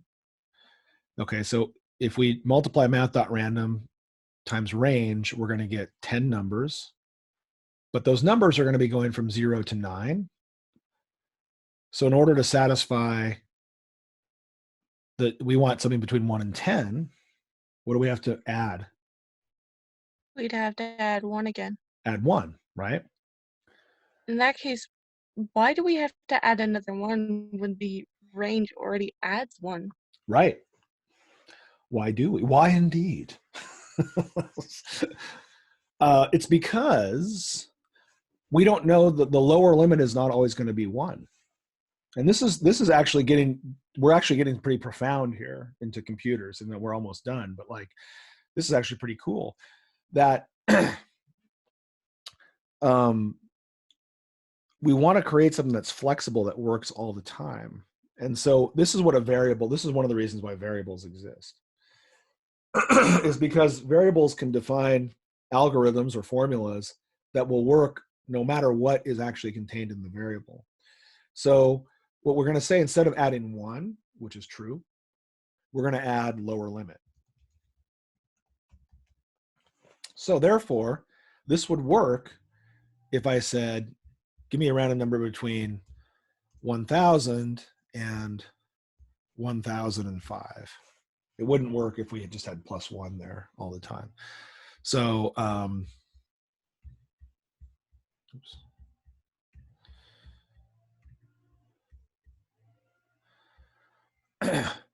So that gives us 6 possible numbers.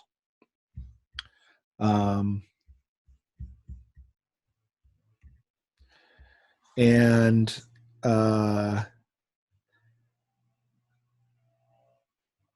6 possible numbers. And we're rolling numbers between 1,000 and 1,005.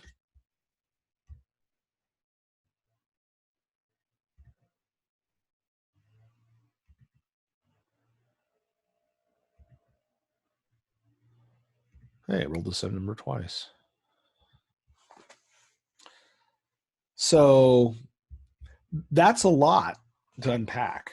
I mean, I think that's actually, if you can really start to understand this, you'll be able to do a lot in computer with coding, because this is kind of to me, this is starting to get really into some fundamental ideas about why and how we do this computer programming nonsense. I don't completely understand why you added the lower limit. Sorry. Yep. Yeah, great.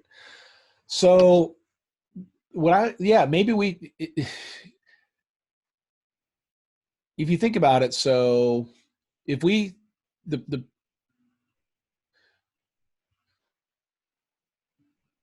don't know what the best way to do this is, but one way to do this is to say, let's always assume, because one way to think about this is that math.random is always going to give you a 0 at the bottom end. So we say math.random times 10, right? Oh, we're just essentially giving it, I'm sorry, a lower limit by doing that, right? Yep. Okay, I don't know. Thank you. So check it out. So the reason why we use this is really the key right here. And this, maybe Katie, this also goes back to your first question about this, about why don't we just add 1? So if we want kind of the quote unquote, like the all natural kind of computer style, we would always start with 0.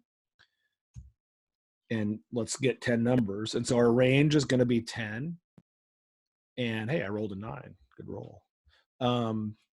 And so what this is doing, it's going through here, it's rolling math.random times range, so 0 to 0.999 times 9, and then it's adding the lower limit. What's the lower limit? Oh, it's 0. So we don't have to add anything to it at this point if the limit is 0, right? So if I want to roll a number between 8 and 9, then the lower limit's going to be 8. So the lowest number we could get is going to be 8. Well, what's the lowest number that's coming out of this? That's the good thing to understand, is what's the lowest number that's coming out of this? Or actually, I should say this. Sorry. That whole block there. The lowest number that's going to come out of that is always, always, always, always going to be 0. So this formula will always give us the lowest possible number of 0, no matter what. Yeah, no matter what range is, because range is always going to be an integer. So range, so like we said in our thing where we have, so it's always going to give us 0 would be the lowest possible number. So we always have to add the amount that defines the lowest possible number. So if the lowest possible number is 1, we have to add 1. If the lowest possible number is 5, we have to add 5. If the lowest possible number is 100, we have to add 100 to it, because we're adding 100 to 0. So that's why we say roll between 8 and 9, it's going to add 8 to it. If we roll between 108 and 119, it's going to add 108 to it. Because really, the light bulb went off. Oh, good, great, awesome. That's great. Yeah, because one way to think about it, this game actually.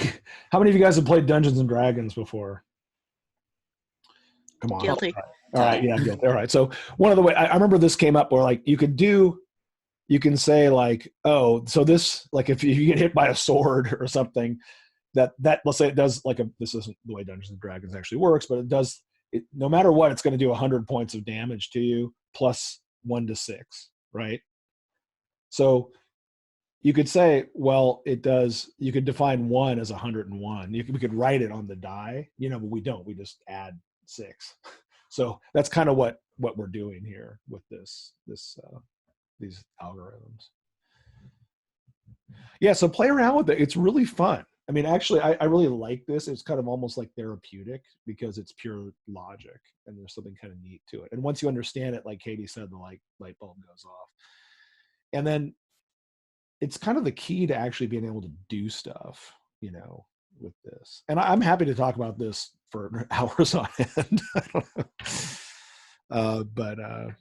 Yeah, because once you get it, it's like, oh yeah, you just have to kind of keep testing it. So going back, like keep testing it with your own cases. Like I want a number between 3 and 8 or something, and just see if you can get it to work. Oh, okay, I start to see why it's working. So really it's just 2 lines of code, create a variable that has but these are 2 kind of, actually there's some mental energy going into writing these algorithms here, that one and that one. So cool. Well, I know we're about out of time here, so I can hang out. I'll hang out and talk to people, but I just want to make sure people, if you guys need to take off, you've been here. Thanks. Thanks for sitting through all this. That's good. I mean, good job, guys. If you keep going with this, you'll actually be adding, I think this is a pretty big thing to add to your skill set. And the cool thing is it really builds on the horrors of, elementary school and junior high and high school, like, which we all kind of suffered barely through our math classes. But the cool thing about this for me that I found really empowering is it gives you a chance to go back and look at what you've actually been learning. Go back to Khan Academy or something. I kept going farther and farther back to like 4th grade or something, because that's where my math started to fall apart, in a way. So, but man, you can really get good with this stuff, even though you never considered yourself good at this stuff before, and my friends who are kind of more math and science inclined, they're like, wow, Miles, like, geez, we never knew you were like this, because I definitely wasn't. But it's kind of cool. It's like you really start to it's very empowering, take control over it. And it can be something that down the line, since we're all using these crazy robot boxes, every day now during this shutdown, this is important stuff, and I think it can open up some doors for you that otherwise wouldn't be open. So it's pretty exciting stuff to get into. So let yourself kind of go all the way down, let yourself go all the way back, go back to 4th grade, 3rd grade, 2nd grade, however far you need to go back to, do it. Like this truly, there's no question in here that's a stupid question, that you got to get that through your head big time. So Hey, yeah. Miles. Yeah. Would you be willing to go over part 2, specifically the part on summoning 2 different calls for the same function? Yep, totally. Yep. I will do that right now. And again, like I said, if you guys have to take off, that's fine. I actually did record this, so I'll put this up. That'd be kind of torturous thing to, I guess you got fast forward. So, but because someone wasn't able to make it today. So yeah, let's do it. So generate a number that is the sum of 2 different calls. So this is pretty straightforward. We can say variable first number equals roll between. Thanks, Miles. All right, take it easy. Between 1 and 6.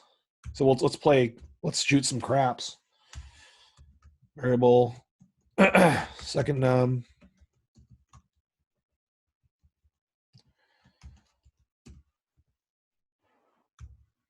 So this is what we would get by rolling 2 dice.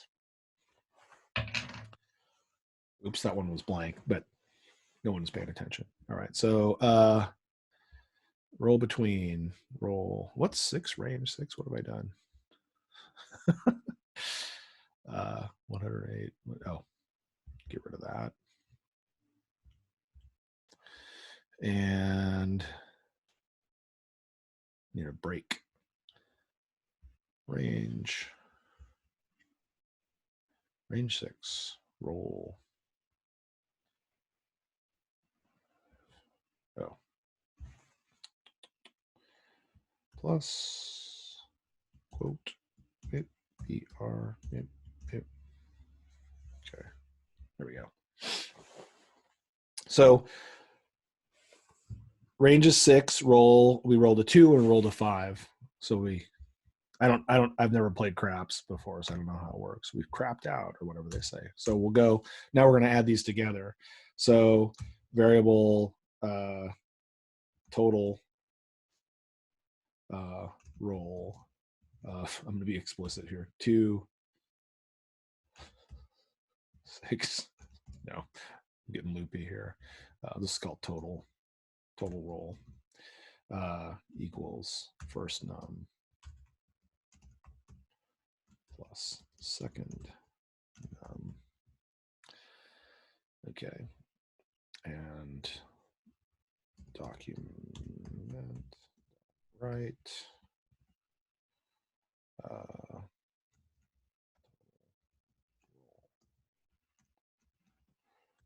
Plus total roll.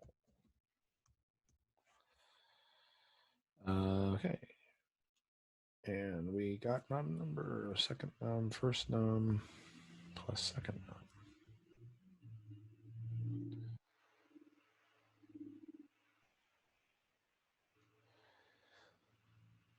Total roll gets first num plus second num.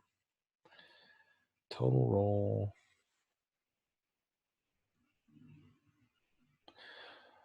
Where have I gone wrong? Between second num, first num, second num. Variable total roll equals first num plus second num. That should work. I'm only saying one roll. Oh, wait, you changed it. Is part 1 still affecting part 2? Yeah. Yep. So roll between, range, roll. Okay. Oh. I know why. This is the grand finale. Ooh, okay, I'm tired. So what we want to do is we want to actually return the value. So this is embarrassing. I forgot that. So what I need to do is return roll in my function definition. So I've gone back to the function definition.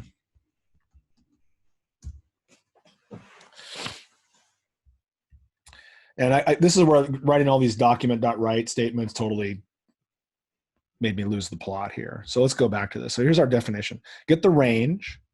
Okay, got it. Roll a number. Got it. Okay, so this is why it was working, because we were just writing these document statements out, right? So it was doing that. It's like, yeah, okay, great. But what I forgot is that now it's like this function needs to return a value. It needs to actually send it back somewhere. So it wasn't putting those values into the variables when I went down to write the new line. So it did this. It said create a variable named first num that gets this. And so it went back and it executed the function, but it didn't send the number back into the variable. Does that make sense? It just executed Essentially, it kept it to itself because you didn't say, hey, get that back to me. Yeah, and it wrote everything out, but it didn't go into the variables. That's a great example of a debug thing that you would catch. Like it was still writing the stuff out, but it wasn't sending the value back to the function. So now that we have a return, it's working. So it says there are 6 possible numbers. We rolled a 6. And then there are 6 possible numbers. We rolled a 4. 6 plus 4 is 10. That's a good example of like, I'm like, dang, that was some pretty simple code. Like, cause I was looking at lines 19 through 20. I'm like, and that's a bad feeling when you're talking to people and trying to explain something. You're like, I don't see an error. Like, I don't see this. You know. So. Well, I was kind of curious because I can't scroll up to see if there's like anything wrong with the earlier lines. So yeah, the problem was this was the problem. I didn't write a return in there, which is hilarious. And again, computer scientists just returns the number back. And so like computer scientists would think about functions a very different way than I think about functions. A computer scientist is like a function returns a value. I mean, they would kind of almost assume that that's true. That like, whereas I thought about functions as just a way to do a bunch of stuff. Like, cause yeah. So I always forget. That's the thing I'll forget is I'll forget to actually return the value out of it. So, hey, I did it. It's like, no, you got to return it. So, well, technically both the computer scientists and you are right. Because you're still writing a lot of stuff to do for your computer. Yep. And the computer scientist is still only getting one solution out of one function. Right. So, hey, I don't feel bad. So cool. Yeah, that's it. So then and so the cool thing about this is we don't have to roll the same dice. You know, we could say, I want to roll, give me the combination between, you know, a 4-sided die and a 20-sided die. You know, and so this would still work. And that's the brilliance of writing your functions with parameters so that they're flexible and can be reused. You don't have to write a function called roll a 6-sided die and a separate function called roll a 4-sided die and a separate function called roll an 8-sided die. But in physical reality, you do. That's why we have these cool shapes. But in computers, you can just do one thing that can do a whole range of things. And so it's super powerful. So like understanding that this is kind of the why that we do this, this is really, to me, this is the big step. This last one was like, wow, that's a big jump, because now we're asking you to think about like, what the heck am I doing and why and how does it work? So that's pretty cool. That's where you're really just thinking, it's no longer really, because this would be true regardless of whether you plugged it into a computer or not. That's kind of neat.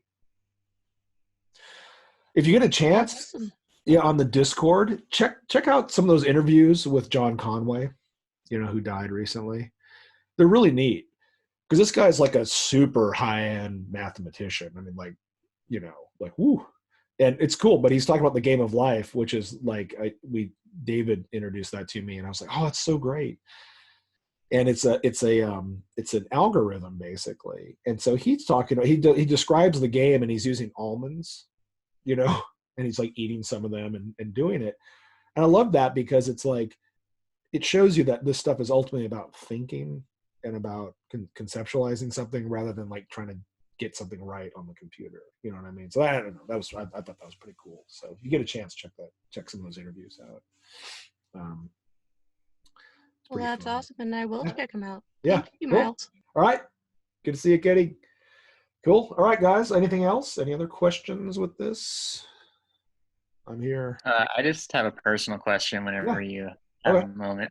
Sure thing. Oh, have you been regularly checking your email? I sent you one a couple days ago about something. Oh, I thought I did get that. Well, I won't share it with everybody. So I'll stop sharing. That's what I should do. All right, there we go. I will check it. I'll tell you what. I will check that out. Yeah. Cool. Sounds good. Yeah. Since I'm not, I'll take a look at it right now. I thought we did because we were talking about something. Yeah, I had another one that's just about a class scheduling thing. All right. I'll check it out. I'll get back to you in the next half an hour. Sweet. So if you don't, hit me up again. Yeah. But no, I'll do it right now. I'll write it down. So cool. Yeah. Cool. All right. What else? Hey, Bart.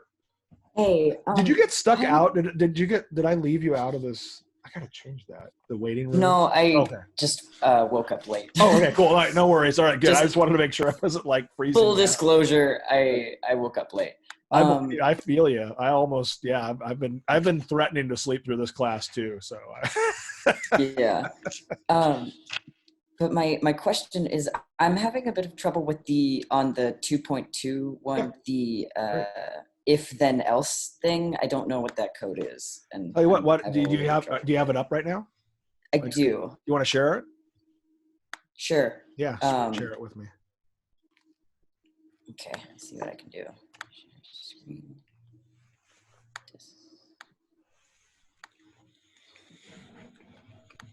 Open system preferences. Oh, great! I gotta allow my computer access to it. Hang on. All right, I can do it. I can share it with you too.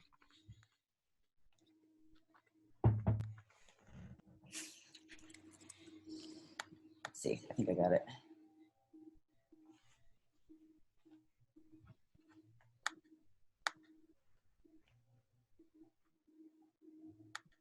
There we go. Awesome. Okay. Should be working. Yeah, that's great. Okay. All right. Do you want to give me control over it? Sure. How do I do that? Next to the share screen, there's a remote control button next to your share screen button, and you can choose me. Yeah. Cool. All right. I'm taking over. Click. All right, nice. So now let me pull this over like this. And oh, sometimes that's a little tricky to resize windows in this. I'm gonna try one more time. And okay, maybe no. I'll tell you what. Pull this. Can you pull this window over a little bit more so it's bigger, wider? Which way? Oh, just grab the this part here, this window. Can you pull that over to the right? I don't think I'm seeing what you're asking me to pull. All right. No worries. I'll just. Oh wait, I almost got it there. All right, so I'll just scroll through here. Okay. Cool. All right, I got it. So it's telling me I'm controlling it, but yeah, I'm not seeing it though. All right, let's just.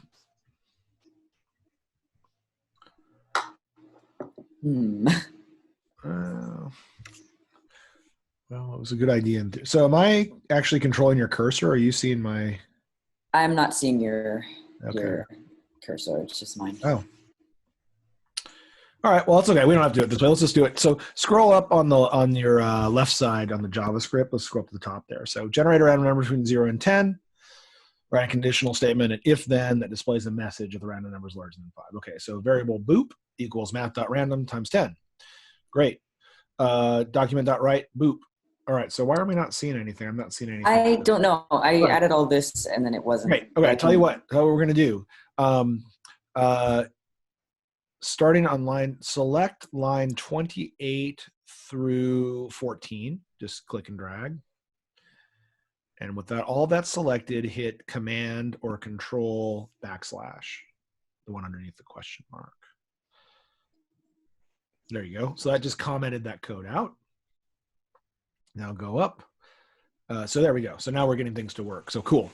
So variable boop equals math.random times 10. Document.write boop. Document.write break.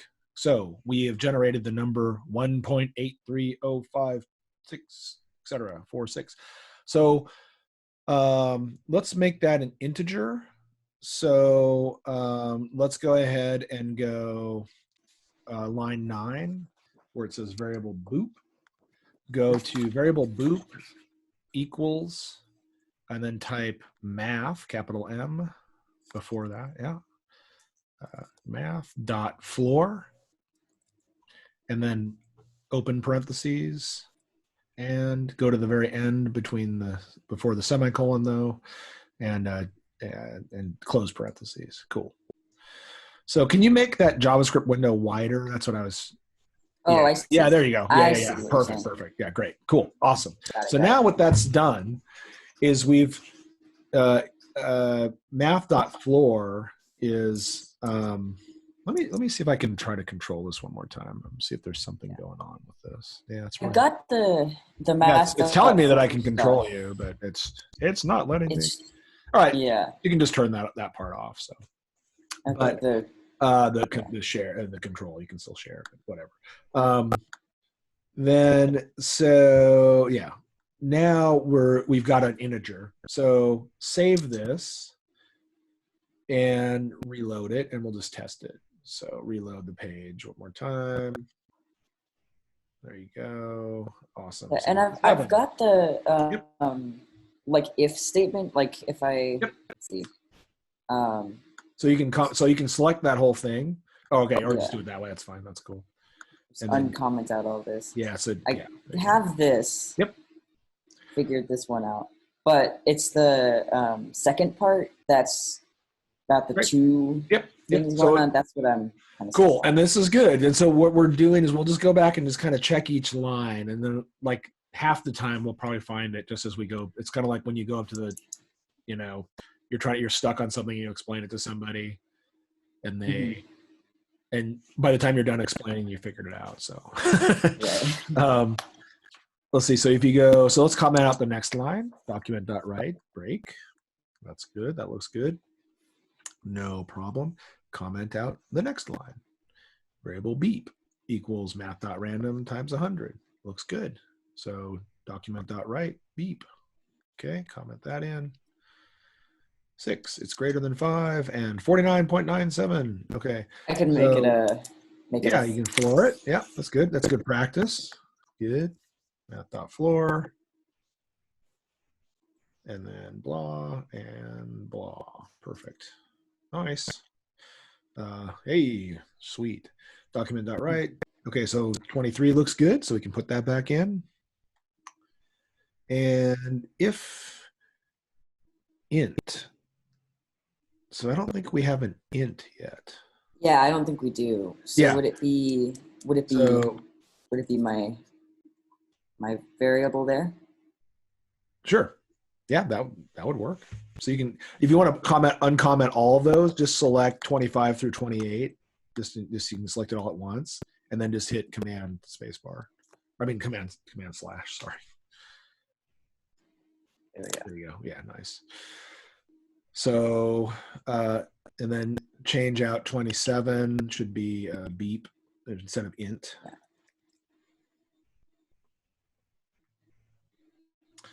So document.write, if beep is greater than or equal to 50, document.write, it's greater than 50. Else, so this is, I see the problem. So on line 26, go ahead and delete that curly brace at the end of line 26, and we're going to rewrite it at the beginning of line 27. So write that same curly brace there. Yep, going the other way, closing out. So that's going to close out the curly brace at line 25. And then after else, have a left-facing curly brace, okay? And that's going to be paired with the one at the end of line 27. And go ahead and put that one at the end of line 27 on the next line. So yeah, after it's less than 50, yeah, there you go. Drop that down. So just hit return. And then put a curly brace underneath on 28. Yeah, just a closed curly brace down there. Okay. This random one that I don't need. Actually, you do need that. Okay. Yeah. Oh no, actually, no, you're right. You're right. If else. No, you're right. You just need one. Yeah, you're right. Yep. Okay, so it goes. So you just need to put, yeah, there you go.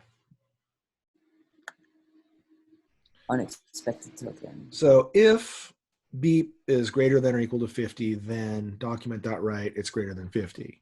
Else beep, blah, blah, blah, blah, blah, document.write. Else, so we haven't.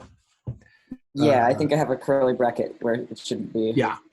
So we need, get rid of the one before document on line 27. Oh, okay. No, actually leave that one there. We want that one there before the, on line 27. Oh, this one. Okay. This one. Nope. We want that one there. Yeah. There before document. Yeah, that one there before document on line 27. So on 25? Nope, 27. Before document. After, no. You go back to where it says beep less than equal to 50. Yeah. Nope. Yeah. Sorry. We're all just on line 27 here. We're on line 27. So it says else bracket on line 27. So to make this, to clean up the format, hit return. Yeah, hit return or enter or whatever. Right. Now beep else. Okay. This is where the problem is. So now get rid of on line 28. Start selecting at the beginning of line 28 until you get to document. There you go. And hit delete. Okay. Now hit tab. There we go. And now go down to the curly brace on line 29 and hit, and we're going to just go in front of that, put your cursor in front of that, and then just delete backspace. So it ends up, it should end up being flush with the one above it. There you go. Nice. Okay. And then at the end of document.write, it's less than 50, put a semicolon just to be fastidious, even though it would still work without it. Yeah, at the end of that line. So that's the end of the line. Good. Cool. Now we've cleaned up the syntax. So let's take a look at this. So we're saying if beep is greater than or equal to 50, right, it's greater than 50. Okay. And it is, so it's writing that. Right, so it's writing that. All right, so save this and go ahead and run it again. Okay. If I reload So it. 64, yeah, reload it, yeah. And so, good, 15. Hey, it's less than 50. Cool. So let's take a look at it. So yeah, scroll down. Let's check it out. So the syntax for this is if something in parentheses, right? Which in this case is b greater than equal to 50. What that something in parentheses is the condition.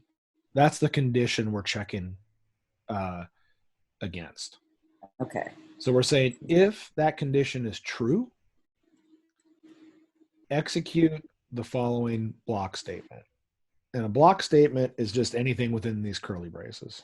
Within a set of curly braces is called a block statement. So if the conditions in the parentheses are true, execute the following block statement.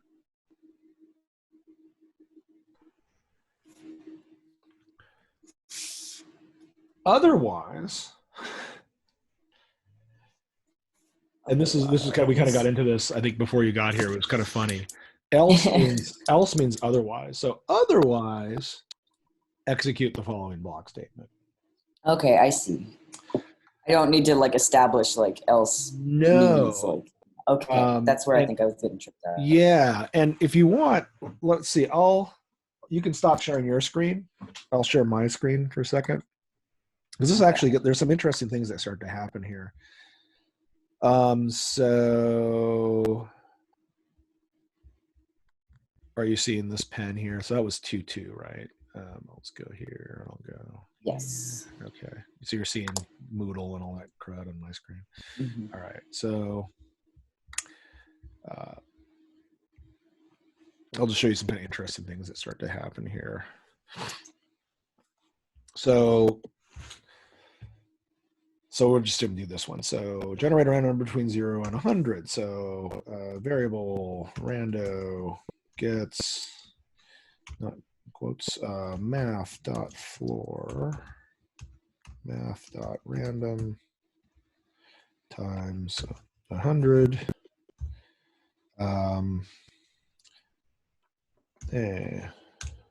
Document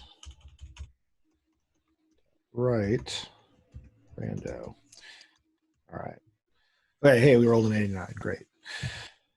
Okay, so got it. Generate a number between 0 and 100. Write a conditional statement. Okay, so here's the syntax. If something, then something. Okay, so the little squigglies there. Yeah, the curly braces are the block statement. So if the thing in the parentheses is true, do the block statement. Okay. So the way the computer actually works, and this is where it gets kind of interesting, is it reads the parentheses and it says, if this is true, I read the curly braces. If it's not true, I don't read the curly braces. I don't even know what's in there. It could be a bunch of mistakes. It could be a bunch of horrible invective against computers. I don't know. It's not even going to look at it. So it's not even going to read it. So this is where else. So it goes, if this condition is true, do this. So if it is true, it's going to do that block statement and its job is done. It's not going to look any farther. It's going to exit the whole if logic, the conditional. If it's not true, it's automatically going to run whatever is after the else. Okay, that so makes sense. So if you think about it just like this is the basic syntax. So whatever is in the specifics in there don't really matter in one way, just as far as understanding the syntax. So we're going to say if rando greater than equal to 50, do this. So we could send ourselves a message. This is where a comment would be good. Do something if greater than 50. Otherwise, do this. And this might seem really dumb right now.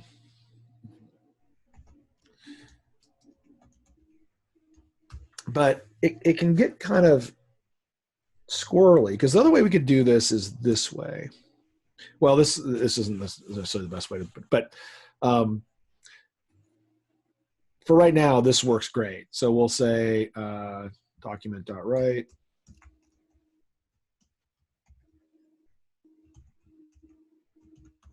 Put the BR here. It's greater than or equal to, because it could be a 50, to 50. Okay. Let's do this just to be stupid. Let's do that. It's that way we can say it's greater than 50.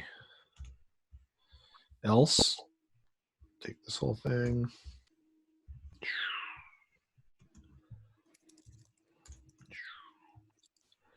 Okay.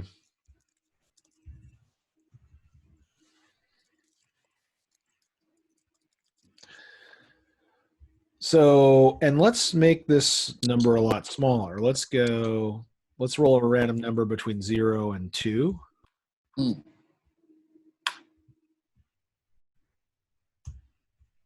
Let's say it's greater than 1.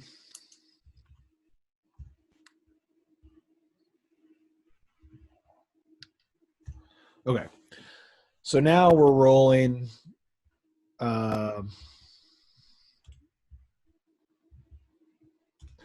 so when we do math.floor times we do math.random times 3, what that does is it generates a random number between 0 and 0.999999999. Never gets a 1. And it multiplies that by 3. So 3 times 0 is 0. 3 times whatever 3 point, no, what am I? If I get a 0.3334 or something, it's going to be 1.000 something. And then we're going to get, so basically we're going to get 0, 1, or 2. All right. So we're checking, is it greater than 1? And we're saying if it's not, say the following. So watch what happens. So already we've got a problem, right? So we rolled a 1. And then we said, hey, it's less than 1. That's great, right? Right. So that's not true. So but it worked because else executes regardless of whatever it just said, if it's not true, execute, right? So yeah, so this sounds kind of really, really, really dumb, but if you can get it on this really, really dumb level, you're going to do great because we're going to use this in quite a bit, in ways that get a little more complicated. But so we're like, well, wait a minute. I want to say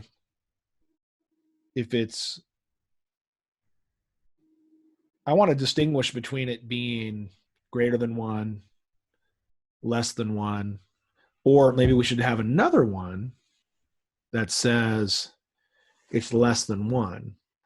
So how do we do that? Well, we could write it as 2 separate statements. There's another way to do this, but I won't get too deep into this. If rando less than 1. So you can add more than one if statement to these. You can start to stack these together. This is one way to do it. Not the most elegant way to do it, but so now we're going to say, all right, well, that's true. So we rolled a 0 and it's less than 1. Okay, that's cool. Let's try again. Stand page, save, fork, and save.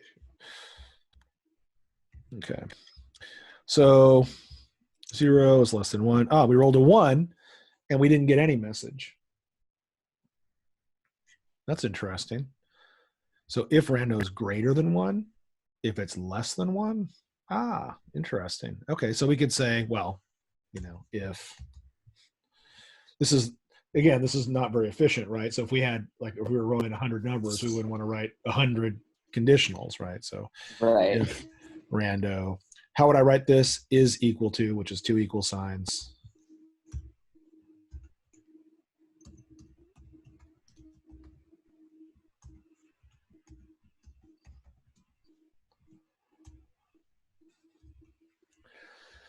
All right.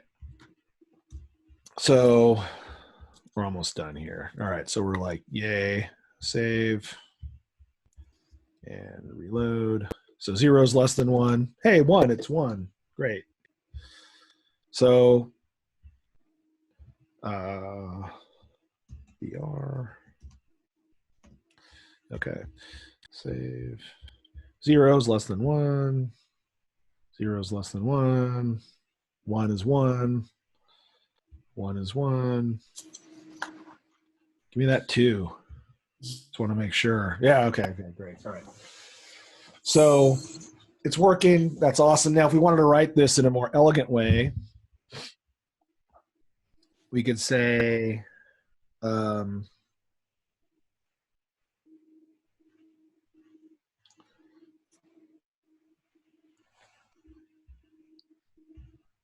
check this. We can say else if. I don't think we've gone into else if statements yet, but that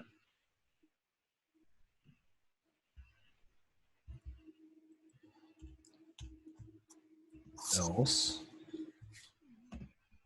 So these curly braces are kind of the key to life. These curly braces are containers, or these block statements that are containing a set of instructions to be executed on the event of my death, or whatever. They're like your will and testament. If this condition is triggered, do this. I just saw that started like, if you're seeing this, it means I've been killed, or something like that. But, so to be grim about it. But so if we're going, okay, so what this is going to do, it's going to say, if this is true, do this, and then don't do anything else. If it's not true, jump to the next thing. Oh, otherwise, do this.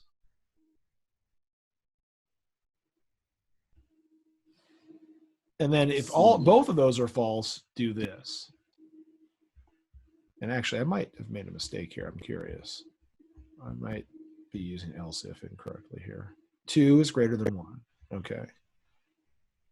1 is 1. 1 is 1. 1 is 1. 0 is less than 1. So that's also working.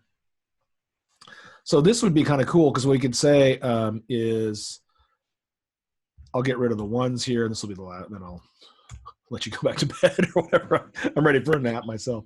So I'm going to change my right here. So I'm going to say, if it's greater than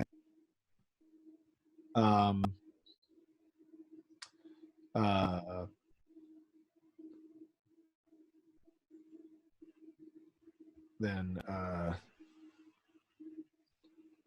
let's say the number doesn't exist yet.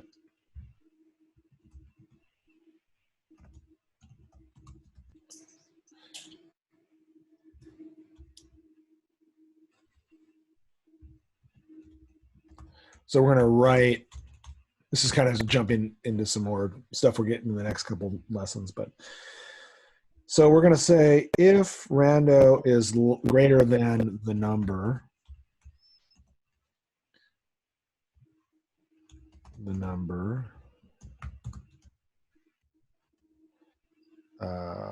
else the number, okay. So we go here. And so we can,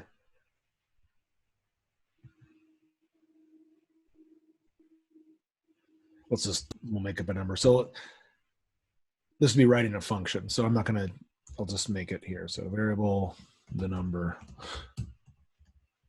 equals, let's say 10. All right, and we'll roll 20. So now we've made this flexible.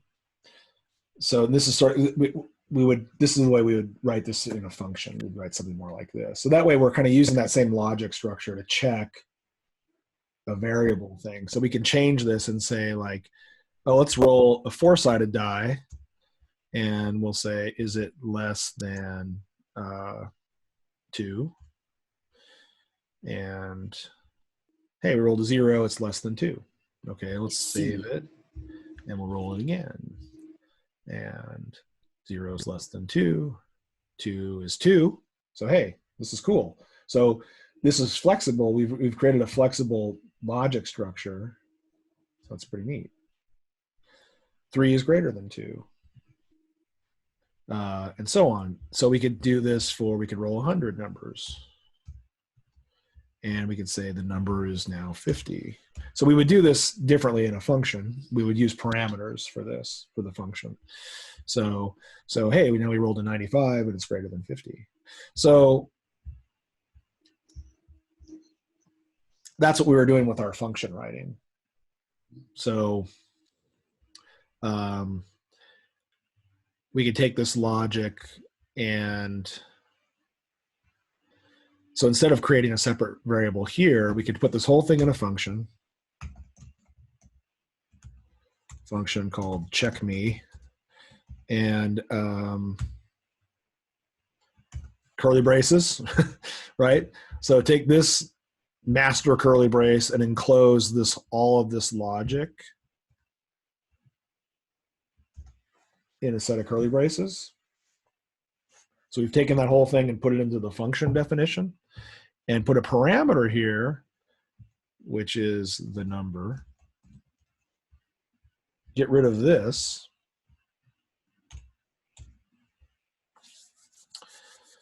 Okay. And call the function here. So we're going to run the check me function, passing it rando. So let's look at this. So now we're saying generate. Oh, wow, that was a weird thing. Because it's the same. We're going to pass it rando. We're going to pass it something else. We're going to pass it a number to check against. So let's say 50. Okay. So now we're saying run this function called check me. That's what this line, that's a function call. So that says run the function called check me and pass it the number 50. So it goes to the definition of the function check me, and it takes the 50 and plugs it into the number. So now anytime we see the number, it's going to put 50 in there. So this is what we'd call a parameter. And this is what we call, sorry to lay this extra vocabulary on you, this particular number that we pass it, the particular value is called the argument. I didn't understand this for a long time. But so we're passing it a particular number and it plugs it into the variable. We're passing an argument to the parameter. Like, needlessly complicated language, but like take the thing and pass it to the thing would have worked better for me. So function check me that takes an argument, takes a parameter, and then we fill it. So here. So now it's going to check. So anytime we see the number, it's going to pass, it's going to take. But if we change this number here, this is the beauty of it. Now it's going to check if it's less than 30. Or if we want to be really obnoxious, we could say, let's check and see if the number is less than 5. But this, you play D&D, right? Yeah, I do. Actually, I'm going to play it tonight. Yeah, awesome. So this is D&D, right? So now what we're saying is, this is pretty harsh. So we could say, instead of saying it's greater than, we could say,